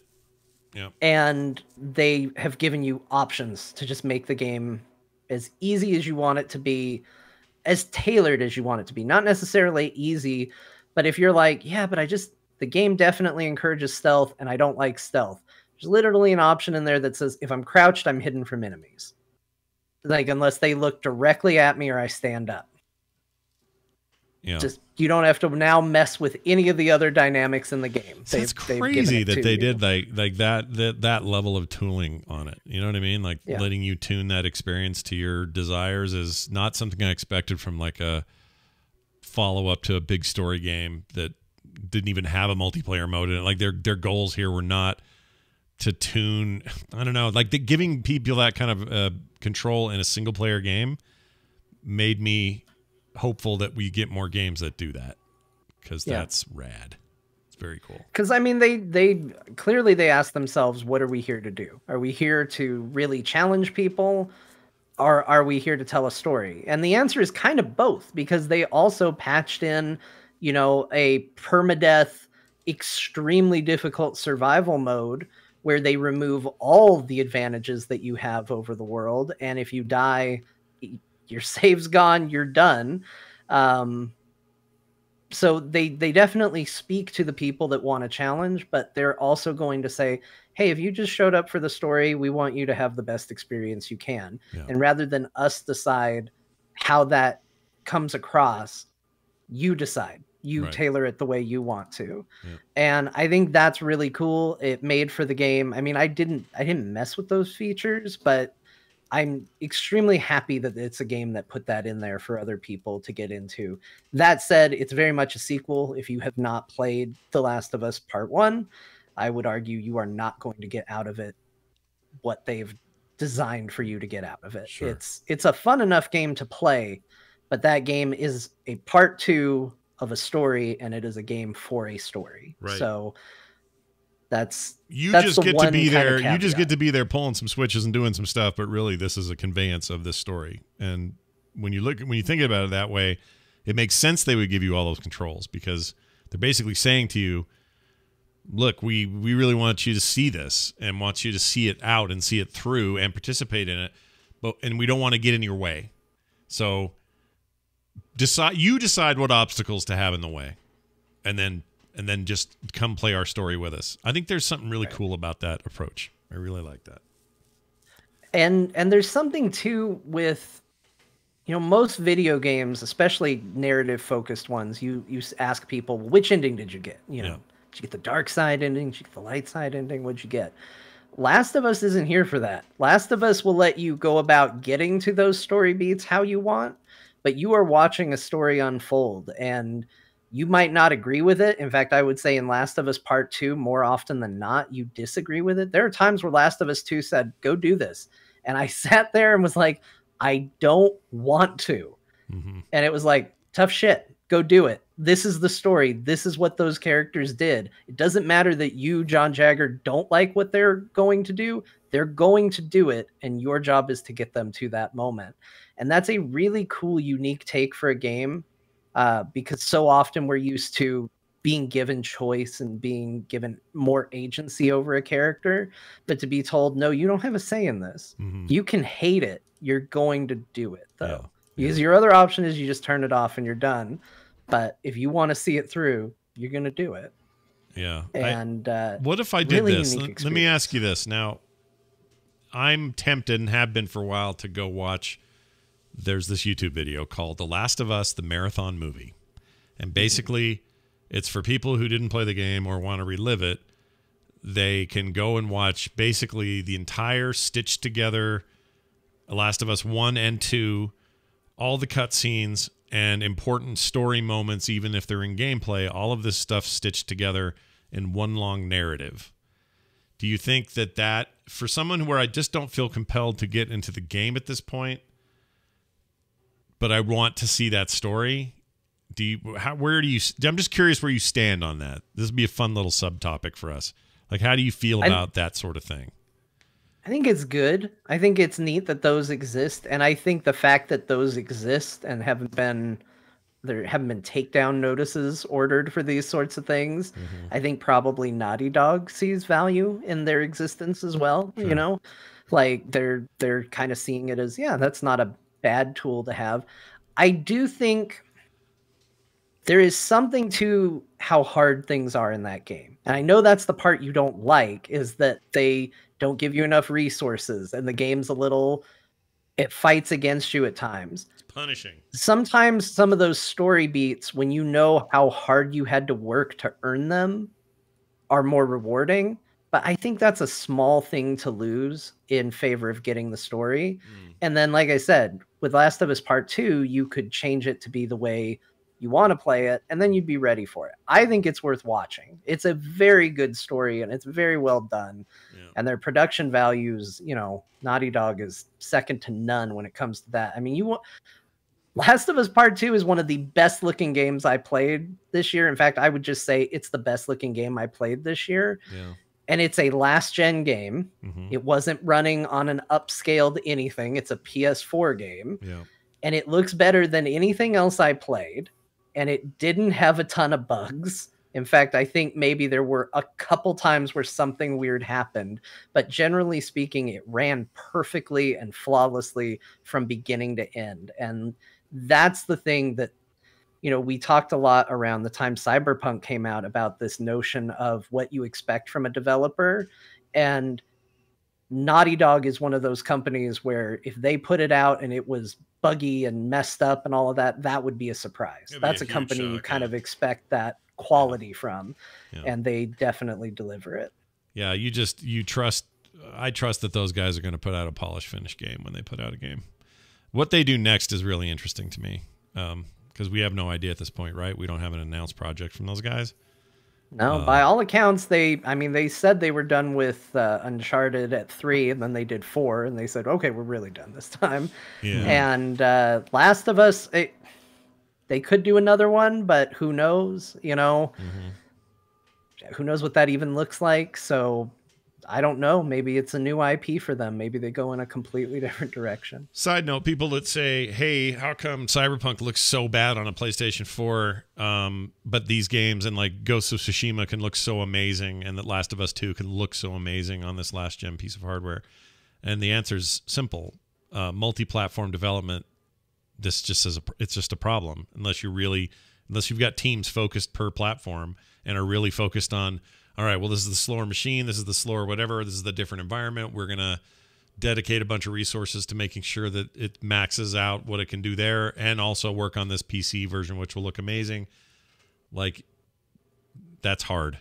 It's expensive. Also depends on their update chain, too. Some of those games are designed to be one and done. Right. And some of the game, like Cyberpunk, has post-launch plans. And so you can't also design very different applications. Like, it's just it exponentially increases the cost. Yeah, like it's not. Yeah, you're totally realistic. Right. In the case of CD Projekt Red, they are mostly a PC developer, which is not surprisingly the place where the least amount of bugs are and the least amount of problems are, and it looks the best. No, they say that, but like their games are always like console friendly. There's no like you can't play this game on a console because the control scheme is too complicated. No, that's true. That part is definitely true. Yeah, for sure. Because I'd even arguably say, and well, this show isn't about Cyberpunk. Maybe we'll have more thoughts on it on a future week. Yeah. But like, they're not the best at combat by a long shot. They get a lot of love, but Witcher 3's combat is not great. It looks good, but it's not. I don't find it very fun. Yeah. And so far, Cyberpunk is. I'm a little on the. you know, you're playing Immortal. It sounds way more fun than the combat in Cyberpunk, even though I really like the subject matter. So yeah, I think that's starting to show. I think, unfortunately. Yeah, I agree. They could use some improvements there. Although I would say some of the I mean, the shooting combat's okay. Like it's not bad. How do I put this? It's not like, exciting. No, it's yeah, you're right. It's pretty boilerplate. It's not like we're doing anything crazy with it. Yeah. All right. So I'm bookmarking this Last of Us story thing because I think I'm going to do it. John, it's 6 hours and 8 minutes. This thing. Yeah, it's a long game. Oh man, that is just. So let's see. I'm trying to read this. Is this Last It's a TV of Us? show? Last of Us 1 and 2? Well, they're gonna do it. I'm trying to see. By all accounts, it's gonna be the game. Okay. I'd just break it up. I'm sorry. That's just 6 hours for the first one. This is number 2. They haven't. It's not up here yet, but it's 6 hours and 8 minutes for just story and some gameplay elements that have story in it. 6.5 hours, 6 hours and 8 minutes. That's crazy.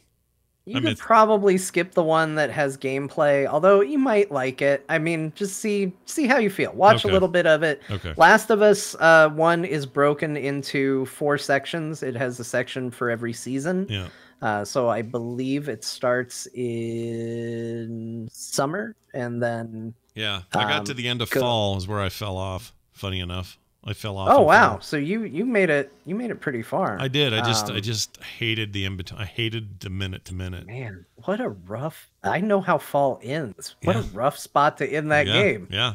Yeah, no, trust me. I remember thinking this is I need to. I remember at the time thinking, well, I'm going to stop here and then I'm going to play some of this multiplayer, which I actually kind of liked. It was fun. And don't they have? They're doing something with a patch, right? Where they're bringing that back or something. Anyway. Yeah, I don't know if it's already in or if it's coming, but yeah, they're doing multiplayer for Last. Kind of like that. That was fun. Well. But then I thought, well, I'll just watch YouTube stuff, and then I never did. So I'm gonna do it now. I'd watch it. I'd go back through. I would start at the beginning just so you're, in the world again. But if you find yourself remembering it, maybe you could just skip to the end of fall. Yeah. And watch the rest. But it's good. All right. I'm down to clown. Number 1 for you this year. Tell me about it. Not surprising. It's Hades. Hades. Woo! Man, it's really good. Hades. I had this game. I had this game before this year even started, and I didn't play it. And I feel foolish for having sat on it for as long as I did. Although, honestly, I'm going to say I'm glad I waited for the full release. See, I think this is where why it's not in my top 3. I don't want anyone to go away thinking that Scott didn't like Hades. I love Hades, but I played a lot of Hades during the alpha / early access / year-long whatever. And by the time the full release came, I didn't get to see the glory of it in the moment the way that you guys did. That doesn't mean I didn't like it. In fact, I'd put it in my top 5. If I had a top 5, it would be that, then Monster Train. So it would be in there, but it didn't make my top 3 for that version. So I am also glad you did that, and I think that was the right way to do it. There are some people meant to be testing games in early access, and then there's some people who aren't. I think I'm one of the ones that shouldn't do that because I burn out early is what happens. Yeah, you miss out on all the fun. Yeah, right? Exactly. I mean, that early version, I don't think had the ending in it, right? Like, I think that was a whole part of it. Correct. Like, you didn't get the final boss fight, or those systems weren't even in there where the game had that sort of start over loop thing. That just wasn't there. So what I was playing was this early roguelike, and it was great. Don't get me wrong, like a really great release and maybe one of the best early access experiences I've had. But I do wish I would have done that. I would have sat on it longer or something. I just love those guys so much that every time they make a game, I just got to have it. And in this case, I wish I would have held off because I wouldn't have spent all my brain power on it early, and I would have been more into it in the moment when it came out, when all the features were there and all that completion was there. And I didn't have the stamina for it that you guys did, given my time with it. But it's still amazing. It's an amazing game. So. It absorbed my life for a period of time, sometimes in unhealthy ways, but it was just so good. And I can't say enough about a game that is about doing the same thing over and over again and still finds ways to be fresh that many runs in. I mean, to the point where even late in the game, I was getting new dialogue because I managed to have the Minotaur kill his buddy while he was under a mind control effect of mine. Yeah. And that generated unique dialogue between the two of them because they're so close, and it was seen as a betrayal. Or, I mean, even little things like they do a thing where you up your difficulty modifier, and it changes how the boss fight works. And you've got those two where, slight Hades spoilers, but if you do the more difficult version of that fight, the Minotaur is in full gold-plated armor, and I can't think of the guy's name, but he has a war chariot with machine guns mounted to the side of it. Oh, is it Perseus or something like that? Perseus? I think so. Hang on, yeah. But he's got a machine gun. Theseus, yeah. Theseus, that's it. So he's got a machine gun. He's got machine guns mounted to the side of his war chariot, and he's got a dumb mask that he always gets made fun of for on it. And just by doing that, they have all this different dialogue because they're now decked out in armor and have access to machine guns. And what's crazy is then if you decide the next run after you introduce it, oh, well, you know what? I didn't like that fight that difficult. I'm not going to have that modifier. When you get back to him, he complains about the fact that he doesn't have his war chariot anymore and he misses it. Yeah. And it's like, that's the kind of stuff that's in this game it's just a joy to go through each and every one of these runs. Besides just moving this overall narrative forward, there's awesome hidden boss in there that's really difficult but really cool, and that doesn't even show up until late in the game. And I just they really leverage the fact that they don't have to animate or mocap anything, right? They show you a JPEG and then you're like, you know, here's some new lines. Like, they just leverage the shit out of that limitation, right? They're like, well, so we can't do 3D animated talking guys, but we can give you we can get this guy to do VO for like 3 days straight and have like an ass ton of dialogue. Like, let's use it all. Like, it's great. Yeah. It is pretty great. It's a reminder that, like, I would call that game indie, but AAA. Like, it's a AAA indie game. Yeah. Cream of the crop. Yeah. Everybody picked it as their favorite game. It seemed like this was a huge critical hit across the board, and it didn't matter. You know, people weren't distinguishing it from AAA titles versus an indie title or whatever. And I wish there were more developers like that, where they kind of have this equilibrium of polished, amazing final product, but small, tight teams with good working conditions and a strong ethic toward design and creativity and the kind of stuff you hear about coming out of that company. Like, they're just a real model right now, and I hope we see more like that because they're rad. These guys are awesome. Yeah. I don't know what else to say about it. It did everything perfectly. Like, it was exactly what I wanted it to be. The only criticism I could levy at Hades is that it was too fun, and it became a problem at times. I wish there was more variety. Yeah. I think if I was to levy one criticism at it, and just because having played Dead Cells on the back of it, it's fun to have a little variety in your runs. Yeah. And Hades it probably has to be because of how much detail and dialogue they put into it, but it's a little samey, where Dead Cells you can have a lot more variety in a run. Yeah. I can see that. It's not perfect. Yeah. I'm kind of in the mood for Dead Cells lately, by the way, since you bring that up. Dead Cells is good. Oh my God. They've done a bunch of updates and stuff that I want to check out. So there's new DLC coming too, which I imagine again will just up the variety. And that's why I was sad to hear Hades isn't doing updates. I'm like, but Dead Cells is doing updates. Like, well, not only that, I think Hades was like a runaway freaking smash financial hit for them. Like, huge sales. Like, that thing did really, really well. Even if you just do the math on who left comments on Steam, and only Steam is the one platform, even though it was everywhere. Yeah, and initially just on Epic. So much money. They did really well. I would think that some sort of DLC or add-on pack would totally be in the works, but they've said no, right? They've said, no, this is our game, and we made it. And I guess I respect that. I mean, based on I don't know if they said it or it's just based on their history. I think they did say it at one point, but someone could change their mind. I don't know. I saw an interview with them recently, and they were a little cagey about it. Where they said, you know, we're still figuring out what's going to be next for us, and, you know, we can't talk about it yet. But it wasn't necessarily shooting down the idea of more Hades content, but it was also not saying, you know, it wasn't saying yes, it wasn't saying no. But I mean, that was the thing, is I thought this game's ending set up an obvious sequel. And I was like, oh, I know where we're going with this game. There's going to be an obvious sequel and maybe an expansion, whatever. I know where this is going. No, if you just keep playing that game, you see that thing run through its course too. Yep. Like it is very self-contained. And while I wouldn't argue with being able to play more of it, it tells its story. Like it ends in a we're done kind of fashion. Actually, now that we're shooting criticisms at the game of the year, the other thing that kind of sucks is just that the highest difficulty room is a rats.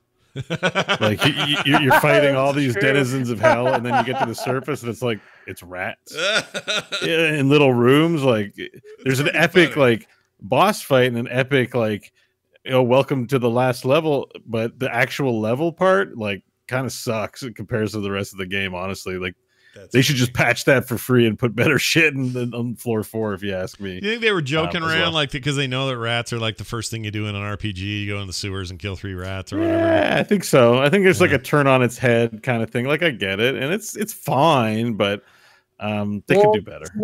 Judging by the first 3 worlds, they could do better. Yeah. Like when you think about it, like this game was inspired, they said, in part by Diablo and that idea of descending down. If you look at this game in reverse, descending down to get to the underworld, it actually makes a lot of sense. Yeah. And you're like, oh yeah. Wait a minute. It's the reverse. You're right. It starts with rats and satyrs and stuff like that, and then gets into more interesting creatures from there. Hold on, wait a minute. This game does play better in reverse, or more traditional in reverse. Like that is kind of funny. Yeah. I mean, I get why they did it. Yeah, there's like, you know, that's the point. But at the same time, I want the bigger, badder monsters in the 4th tier. I don't want a bunch of little.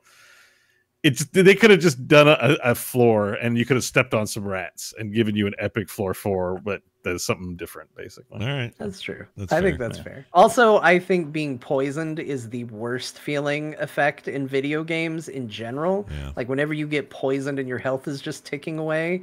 And so that is the part that is the nightmare of floor 4 for me, is that's where the poison mechanic comes into play. And I'm just like, I just can't stand it. I hate getting poisoned so much. Which is ironic because you're always a rogue in things and you're always poisoning things. But you don't like having it done to you. I did the thing. If I'm the alien, Scott, I don't have to be afraid of aliens. Yeah, that's true. Like it's always that be the monster you're afraid of, and then you don't have to be scary. Be the scarier monster. Yeah, you're fine. My favorite thing about Hades is that Brian Dunaway pronounces it Hades. So that's just the thing I want to throw out there. He calls it Hades. Oh, really? Yeah. I don't know if he does it on purpose or not. He won't tell. I can't tell because I've corrected him since, and it seemed fine. But a part of me thinks he actually thought it was Hades when he first saw it. And I like to tease him about it. All right. Well, there's your top 3 from John. Great list. And, of course, some nice extras there. Bo, you got some similar games on here. I would like to hear your thoughts on 3 through 1. What'd you like? Or do you want to start? Sure. Do I start at 3? Yeah. Or do I start at the honorable mentions? Yeah, do the honorable mentions. Because in one particular case, Banner Saga 1 and 2, I cannot wait to hear why I'm stupid for not continuing that series. So go ahead. Oh, well, I mean, because they're good games. Like, I guess it's not. So the games we loved this year, so I guess it doesn't matter if they release this year. Yeah. But this is when I played 1 before, but I finally, now that all 3 are out, I really wanted it. It's a it's a 1 game deal. Like it's spread over 3 games, but it's basically 1 game. It's a good story. It has beautiful artwork. Characters that matter to you can die. Decisions. It's got the Mass Effect deal where decisions can affect later, although not as dramatically as a AAA title. And it's just kind of fun. It's also has a strategic turn-based deal, so it's kind of a bit of that XCOM kind of. How do I, it's less about my upgrades and more about my brain. I feel rewarded when I do well. I feel crappy when I get a setback and make a dumb decision to let somebody shady continue moving with me in the caravan. And the music's beautiful. And it's also, it's Oregon Trail. Like it's a different genre. It's not yet another FPS or RPG. Yes, it's a strategy top-down turn-based thing, but it's also this survival kind of game. So it's unique. It's beautiful. I still have yet to play 3, and it carries over your saves, which is super awesome. And yeah, I mean it's got that indie flair too. It's also not like, you know, a AAA title, but at the same time it's immaculate in its art and music. So yeah. Banner Saga, definitely a game that I played a lot of this year and really loved. Same with Deep Rock Galactic dwarf game.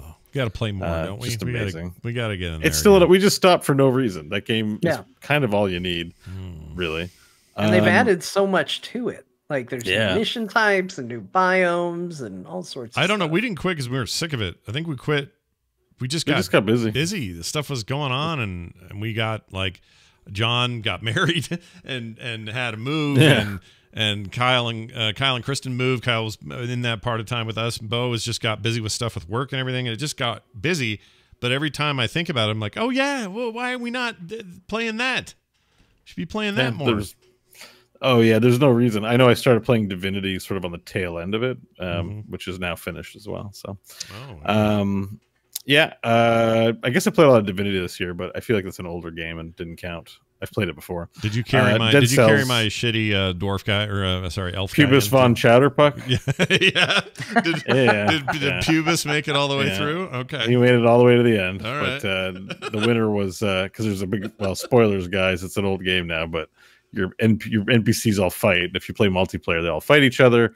And Mike's character, the summoner, won, of course, because the summoner summons other people, and then it turns out having more than one turn a turn is kind of the way to go to win. That makes me happy though, because Mike was coming back to games in general, right, with this, and it was like a cool, that's cool. But you know, I tried to be a good sport about it, but Crofton didn't take it very well. No, you don't say. Let's be his NPC, and he just refused to be his NPC. But what's fun about Crofton is that his daughter for Christmas bought him the new Pokemon game, and he's got to be her sidekick. Like it was her gift to him. That's great. But he doesn't get to play. He just gets to sit and watch. That's awesome. I love that. Anyway, take that, Crofton. Yeah, I love that too. That's why I think that's perfect. Yep. It's justice in my mind. Dead Cells was really great as well. I played a ton of it. I think that deserves a lot of cred. Right up there with Hades, honestly. I agree. So on to my top 3. Number 3 was Final Fantasy VII Remake. Not actually the best game. Hard to even justify that it qualifies sometimes with its kind of one-dimensional combat and on rails, not very interesting levels, but it's gorgeous. It honors the source material, and it made me cry several times, and was very beautiful and enjoyable in that way. So it kind of gets over that line to other games by how much it moved me and how beautiful it was, and just how epic the experience is. It's not perfect, but it's like that gem in the rough kind of thing. There's just so much heart to it. It's basically the equivalent of video games' Pixar movie in my mind. With it being more adult content. Nice. Number 2 is Hades.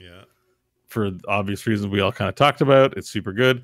And a game we haven't talked about yet, which is my game of the year, Doom Eternal. Oh yeah, Doom Eternal coming back up from the bottom there. Look at that. It's awesome. Doom Eternal is probably the best thing that was released 2020. It was super hyped, lived up to the hype, did something new with the strictly shooter genre that wasn't, hey, let's do RPG mechanics, guys. Whee! Like I'm so sick of RPG mechanics in every game. And even though, yes, there's an upgrade path, it's insignificant, honestly. It's just an unlock path. Like, it's not... The game grabbed me for hours and hours and hours without needing to do the treadmill RPG mechanics, just because playing through the levels were a sheer joy, and cranking up the difficulty was a sheer joy. I really feel like the game innovated on what a level should be. It leaned into the fact that it was a video game and not trying to be a simulation of what if the world really was covered in hell demons, but still felt really realistic, very believable and incredible. The speed of the game was maintained, but most of all, the game made enemies interesting in more than just this is their pattern, learn it, but that they had weak spots. The guns interact with them in different ways. There's an environment you can use. And the behavior was very good. Like a lot of AI, like Cyberpunk AI. Oh my God. It's like, if we were to rank games how good they were for AI, that would be that's a 0. It's the worst game of all. It's so bad. and you could really tell, honestly, like it's terrible. And Doom Eternal is like the complete polar opposite. The enemies all behave in frightening ways. They're mechanically interesting, and more than probably any other game I've played this year in terms of AI. Like it actually has an AI that it feels like it's watching my movements and then predicting my behavior based on what I've previously done in certain scenarios, and it's almost creepy. Even though it's very subtle, I can notice it and appreciate it. Yeah, this is the best. This is the best video game that was released all year, in my opinion. All right, yeah, no, I mean, I know it quickly got eclipsed just by the sheer glut of stuff that came after, because it came out pretty early, and I remember at the time thinking, will we remember this? And in particular, you, because you loved it so much at the time of the release, and I just thought, we're going to hear about this one again, and I'm glad to hear that it held up for you and stayed number one. I mean, I'm going to go back and play it at some point as soon as I stop being scared of it, because then I got anxiety issues this year, and it became really hard to play because it's a scary game. Yeah, it was. But I really love it still. Super stimulating, that game. Yeah, not scary, but stimulating. You get stressed playing it. Like it's like the music's like and everything's like trying to kill you, and it's very stimulating. But it's one of the first games that, since the purchase of Bethesda, that Microsoft has put up everywhere as an available thing just on Game Pass in perpetuity. So you can just get it on Game Pass now. Is that DLC that they put out for it? Is that in Game Pass as well, or do you have to buy that? You know what? I don't know. I would, because I did not love Doom Eternal enough to buy the DLC, but I might love Doom Eternal enough to play the DLC if it's for free on Game Pass. Yeah. I heard there's good things about the DLC, but I think Doom appeals to a specific crowd beyond playing just the campaign. You know what I mean? Right. Like it's there's a. I'm looking forward to trying it. I've been a little leery of playing Doom Eternal right now. Yeah. And I don't want to necessarily sound like I'm poo-pooing Doom Eternal. I played through that entire game. I beat it. I had a very good time with it. It didn't eclipse the original for me, but I do want to give props to what you said, Bo, because I think so rarely do games do this, and I think they should be applauded for it, which is they didn't just decide to go and make what everybody else was making. Like, they decided to make something totally different with their sequel, and it's very cool. Whether that ended up being better than what you thought the original was or not, that's irrelevant. Like, it's awesome that they decided to do something new rather than just go, well, what if we just did more Doom until people get sick of it again? Yeah, I agree. And they could even go further that way and stuff. I think that'd be good. By the way, so I'm looking, as of 2 months ago, the DLC was looking like it was standalone, meaning you didn't have to have the previous game to play it. So it's apart from Eternal, but connected to Eternal. No, they had a season's pass. Like on launch, they were selling. They sell the season's pass early. I thought they had one for a while. Well, let's see. As Doom DLC is apparently supposed to be standalone, so it would definitely be. It's like maybe I'm wrong. I thought there was a game. I thought the Game Pass was announced on launch with the game. Well, it sounds like it's. Oh, you mean a season pass? It might have been, but but it looks like for sure Game Pass, regardless of how you get it, it'll be there. So the downside would be, I guess, if you're playing it on Steam, and then the DLC comes out as a standalone, you can still play it, but nothing would carry forward. If anything is meant to carry forward, I don't know. Yeah, okay, yeah, you could sell it as DLC. No, because everything's it's very account driven. Like if it was a standalone, you just have the login UI and your account, your Bethesda account stuff. Yeah. And you just wouldn't have access to the base game. And actually, it makes a lot of sense that it would be standalone. Yeah, I don't know when this is. Think about it.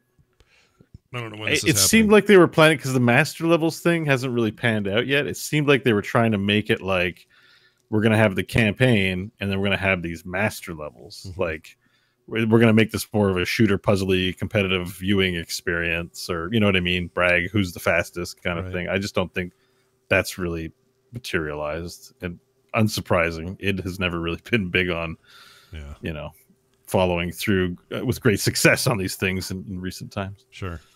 Well, it'll be fun to see.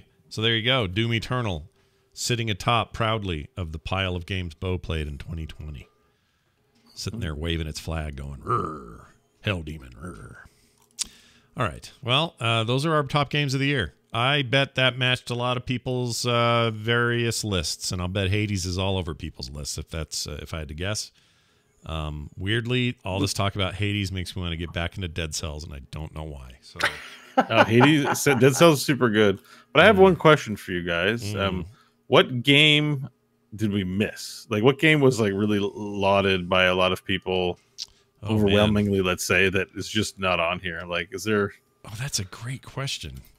I'll tell you one. I don't think this is necessarily like the game in the spirit of what you're asking, but I'll tell you one that I wish the three of us played together. Which is that Phantasmophobia. I know, Scott, you've played a little bit of that. Oh, Phantasmophobia. Yeah, I did play it. I played a bunch of that. That game as a group would be, we're dumb for not doing that. That's a game I wish that when it was getting going and getting popular and getting big, I wish we had all come together and played that. Yeah. With Kyle and Kristen as well, or if it only goes up to 4, whichever one of them is not looking after baby chunks at the moment. But I really wish we had come together for that one, because I think that game would have been awesome with the group of us. So. For me, this is such a great question because it kind of can go all over the place, but I totally agree with that. We didn't really get on that Among Us train either, although I don't know if that would have been for us or not, but maybe we should. I don't think we needed to. We maybe didn't need to. It's cool. It's cool ideas, but I don't know. I don't know either. I felt like that thing was. You know what? I know the one. I know the one. Technically not this year anyway. It came out in 2018, so I don't know if it even counts. But go ahead, Bo. Yeah, the one. It's Half-Life Alyx. That's the one. I don't have a VR headset to try, so I'm like, I feel like I missed out or missing out by not playing. Like, even though I could play it later, I just feel like that's probably a really good game. I've watched Crofton play over Discord and stuff. He streamed it to me, and you guys just did a one-on-one with that, right? Good. Like, he just streamed it to you, and you were yeah. We didn't stream it to the internet. Well, I think I did at one point actually too, and it was weird because it was a little off-center, but it was fun. It was kind of like probably what it's like playing with you on a scary game, because he'd be like, screaming, and I'd be backseat playing, and yeah. That game, it seems everybody's played it. I even have the headset, and I didn't do it. I don't know why I didn't do it. VR and I are having a moment in terms of trying to decide whether we love each other or not. But I think everyone is, because it has the Valve DNA. That whole just even from watching it, like the weirdness and the. Oh, you pick that up and it turns a bolt somewhere or something like that and does a thing, it's Half-Life. It seems. Which we all want, right? We all want more Half-Life. But so I was looking at Metacritic. It is the 5th best reviewed game of the year on all of Metacritic. I think the VR audience is still small.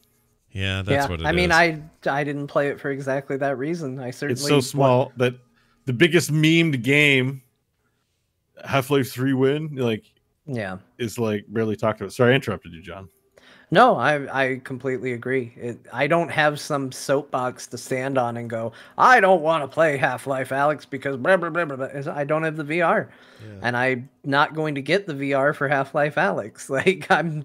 It seems like a great, phenomenal game, but that's a lot of money to invest for one thing. Yeah. And until that one thing can be many things, it's a tough sell, because there needs to be an amazing game to get people to buy the headsets. People buying the headsets needs to exist for them to make more games like it. Yeah. And there have to be more games like it to get me to buy the headset. So it kind of is circular. You need more companies like Valve that have the money to be able to invest in making something really good, to try to sell people on the platform, even if it's not going to necessarily make up whatever it costs to put into it. But until that happens, I can't justify the VR cost. And yeah, I mean, they arguably made the best VR game ever made, but they still have to deal with whatever limited install base there is to play it. Like, that's just that's a weird thing, man. It's a weird place to be. I'd also put Miles Morales on mine. I don't have a PS5, and I think it's on PS4, but I don't play on my PS4 enough to justify it. So I am a huge Spider-Man fan, and I was very excited for Miles Morales, but I just didn't have a way to play the optimal version of that game, so that's another one that I'm missed out on. So yeah, I would put that on my list also. But sure. For me, probably, this is going to sound weird, but everybody told me I should have played Persona 5. Or Persona 5 Royale? Or what's it called?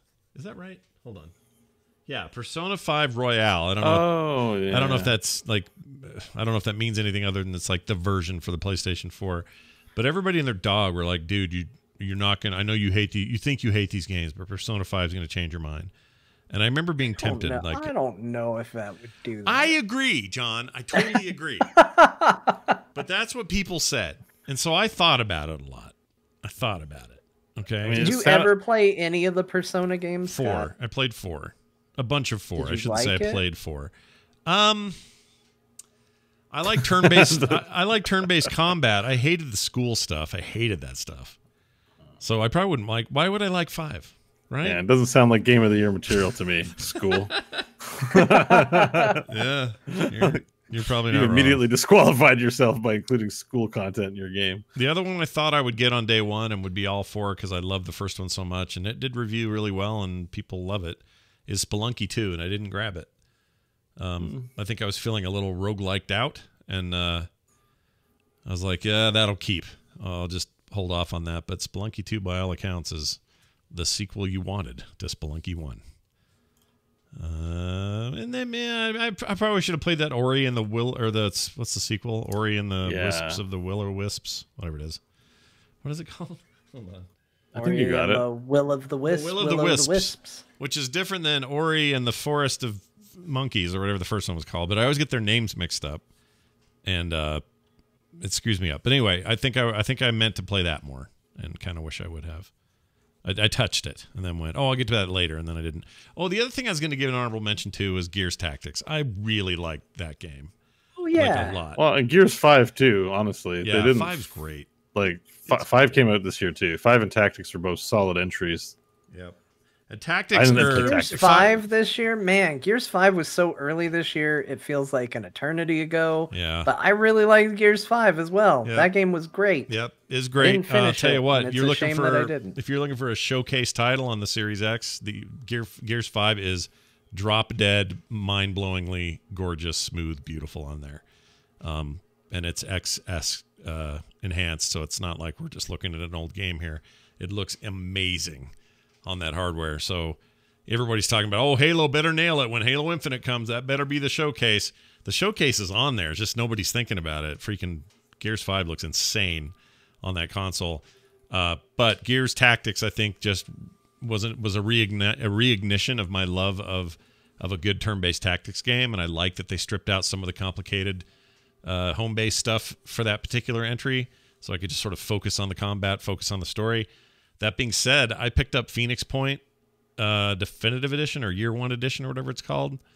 Okay, so you guys remember that? The whole thing with Phoenix Point, it was like original XCOM people, and it came out, and it was kind of a buggy mess, and everybody was like sad, but the core of it seemed okay, but they were, it was like, they'll fix patches over time. Well, they've done that. It's been a year since that thing came out. I decided to try it again the other day. Phoenix Point's pretty damn good now. And it's got all that stuff John likes. Like, I want to make my dudes look a certain way and give them funny names and all that. It's got that. Not funny names, your names. Our names, sorry. Your friends' names. But I'm going to give that another shot here this coming week. I'm going to just spend some time with Phoenix Point because I really like that stuff. I think tactics games are rad, and there should be more of it. Okay, that's it. We've done it. We've summed up the year, and we did it in style. How do you guys feel about 2020 in video games? Not the rest of it. Forget about the I rest. feel like I don't even know what's coming in 2021. I don't either. What's a big thing? A lot of stuff was delayed, so we should have things in our head. Like 2020, I was like, all these games are coming out, and it's come and gone now, pretty much. And now I'm like, what's coming out next year? I'm like, I don't even know. Biggest 2021 game releases. Let me just look here. Nothing, as it turns out. That's hilarious because 2021's the year the pandemic catches up with us and nothing comes out. Nothing comes Hope you out. really liked 2020 games. Oh, okay. okay, some of this now I can see. All right, Hitman 3 that comes out in February. Very, very excited. Or no, January. I'm sorry. January. I like Hitman games a lot. A lot. Yep, that's one I'm looking forward to. The Medium, big PC/Xbox X and S game release. It's supposed to be very good. Outriders. Let's see, what was Outriders? I don't know what that is. All Dash Rendar's ship. That's right. Super Mario 3D World plus Bowser's Fury remake-y thing for the Switch. I'll probably get that because I love that game. But that's not really new. Let's see. Bravely Default 2. Boy, these aren't... Nothing's killing me here yet. Let's see. Returnal. Returnal? Did you just use the word Returnal? Returnal. It's a game coming out March. The developer Housemarque. Oh, I love Housemarque. Known for excellent twin-stick shooters like Resogun, stepping into a new genre with Returnal. Described as a third-person roguelike shooter, Returnal is set in a procedurally generated alien world. Currently a PS5 exclusive. Okay, so there's that. Man, you guys, there's there's games coming, but these are not like, another Far Cry. Great, like Far Lego Cry Star 6. Wars. Yeah. Halo cool. Infinite will be next year. Oh, Mass Effect Legendary Edition, so that's a thing. Whoa, hold on. Yeah, we can play through all of the Mass Effects again. Great. I'm on board. 2021 is going to be a fantastic year. I'm going to get all the achievements in all of the Mass Effects for a second time. New World to come out. That's that MMO from the Amazon Studio thing. That's a big deal. So that's the one that isn't the strategy game that I'm interested in on the Epic Game Store, right? Yep, that's the one. That's Old World you're thinking of. Old World. Okay. Yeah, funny enough. You guys are going to have a new Resident Evil to play, I think. That's Resident right. Evil 11. Resident Evil Village. Or Village 8, yeah. And then you got your Halo Infinite. That's a big one. Let's see. There's a Gollum game coming out. GTA 5 next gen revision deal, and then Horizon Forbidden West. So you got a new Horizon game. That's kind of it. Oh, God of War Ragnarok, but that's not happening next year. There's no way we're getting that. I guess there's big games, but there's nothing that I've heard that I'm like, oh, I can't wait to play that. Like for me, it's like a dry thing right now. I'm just like I didn't have my Doom Eternal, my Cyberpunk is come and gone. I'm just like, it's empty. No new Final Fantasy. I don't got anything hooking me right now. Okay, I got 3 words for you, Bo. Warhammer 40K Darktide. Yeah, I'm interested in that. It's not that high level of hook though. Yeah, maybe it will become. But it's Rat Game. It's Rat Game in space. Come on now, same developer. Rat Game in space. Yeah, with all the big suits and the dramatic talking. Looking forward to it for sure. I just mean not like fever pitch. Maybe that's a good thing. Maybe I need a break from fever. Because you're gonna hear the voice of some guy going, Ezekiel, flank our left, for many of the Emperor's enemies do attack us. And we're gonna go, dude! I hope one of the guys is like, excuse me, you stupid Marine, but that potion's mine! Give me that serum! You think you're so fancy with your armor? They better bring him back. I have the power of technology in my butt. What was his name? I forgot. Saltspire. Saltspire. If he doesn't make a return, we're all doing it wrong. All right. We all miss Saltspire. Yeah, we do. That's going to be it for the game, or for the world, or for us, for the show. That's what I'm trying to say. For the show this year, yeah, that's right, closing out 2020, we will be back in the new year with a bunch more content. So please come back, spend some time with us in the first week of 2021. We'll talk about some of these games that don't sound exciting and what we've been playing. I'll talk a little more about my take on Phoenix Point, because I think I'm already happier with it than I was the day I first played it. So we'll talk more about that and so much more next week. Before we leave, John, any final words of wisdom? Play Hades. Yes. Or, adjacently, with your Greek love, if you want some Greek love, go over there and play your Phoenix Rising as well. Very, very good. Do the trifecta. Play Hades, play Immortals Phoenix Rising, and play Assassin's Creed Odyssey. There you go. Just immerse yourself in pomegranates. That's right. Let pomegranates be what they were always meant to be in your life. Central is what I'm trying to say. All right, Bo, words of wisdom. I don't have any. I got to poo real bad. Let's end the show. No, Actually, I'm going to go now. That's some see you in 5 advice. minutes. Don't poo, or poo when you have to poo. There's your good advice. I appreciate it. All right, here's what you need to do in the meantime. Go to patreon.com/core show and help this show continue to be rad into the new year. That's patreon.com/core show. Huge thanks to everybody who already supports us. If you haven't yet, go give it a look and get on board. We'd love to have you. Frogpants.com/core for everything else. Send us your emails to Send it to talktothecore@gmail.com. That's talktothecore@gmail.com. That's going to do it for us, for me, for John, and for the Pooping Beau. We'll see you next time.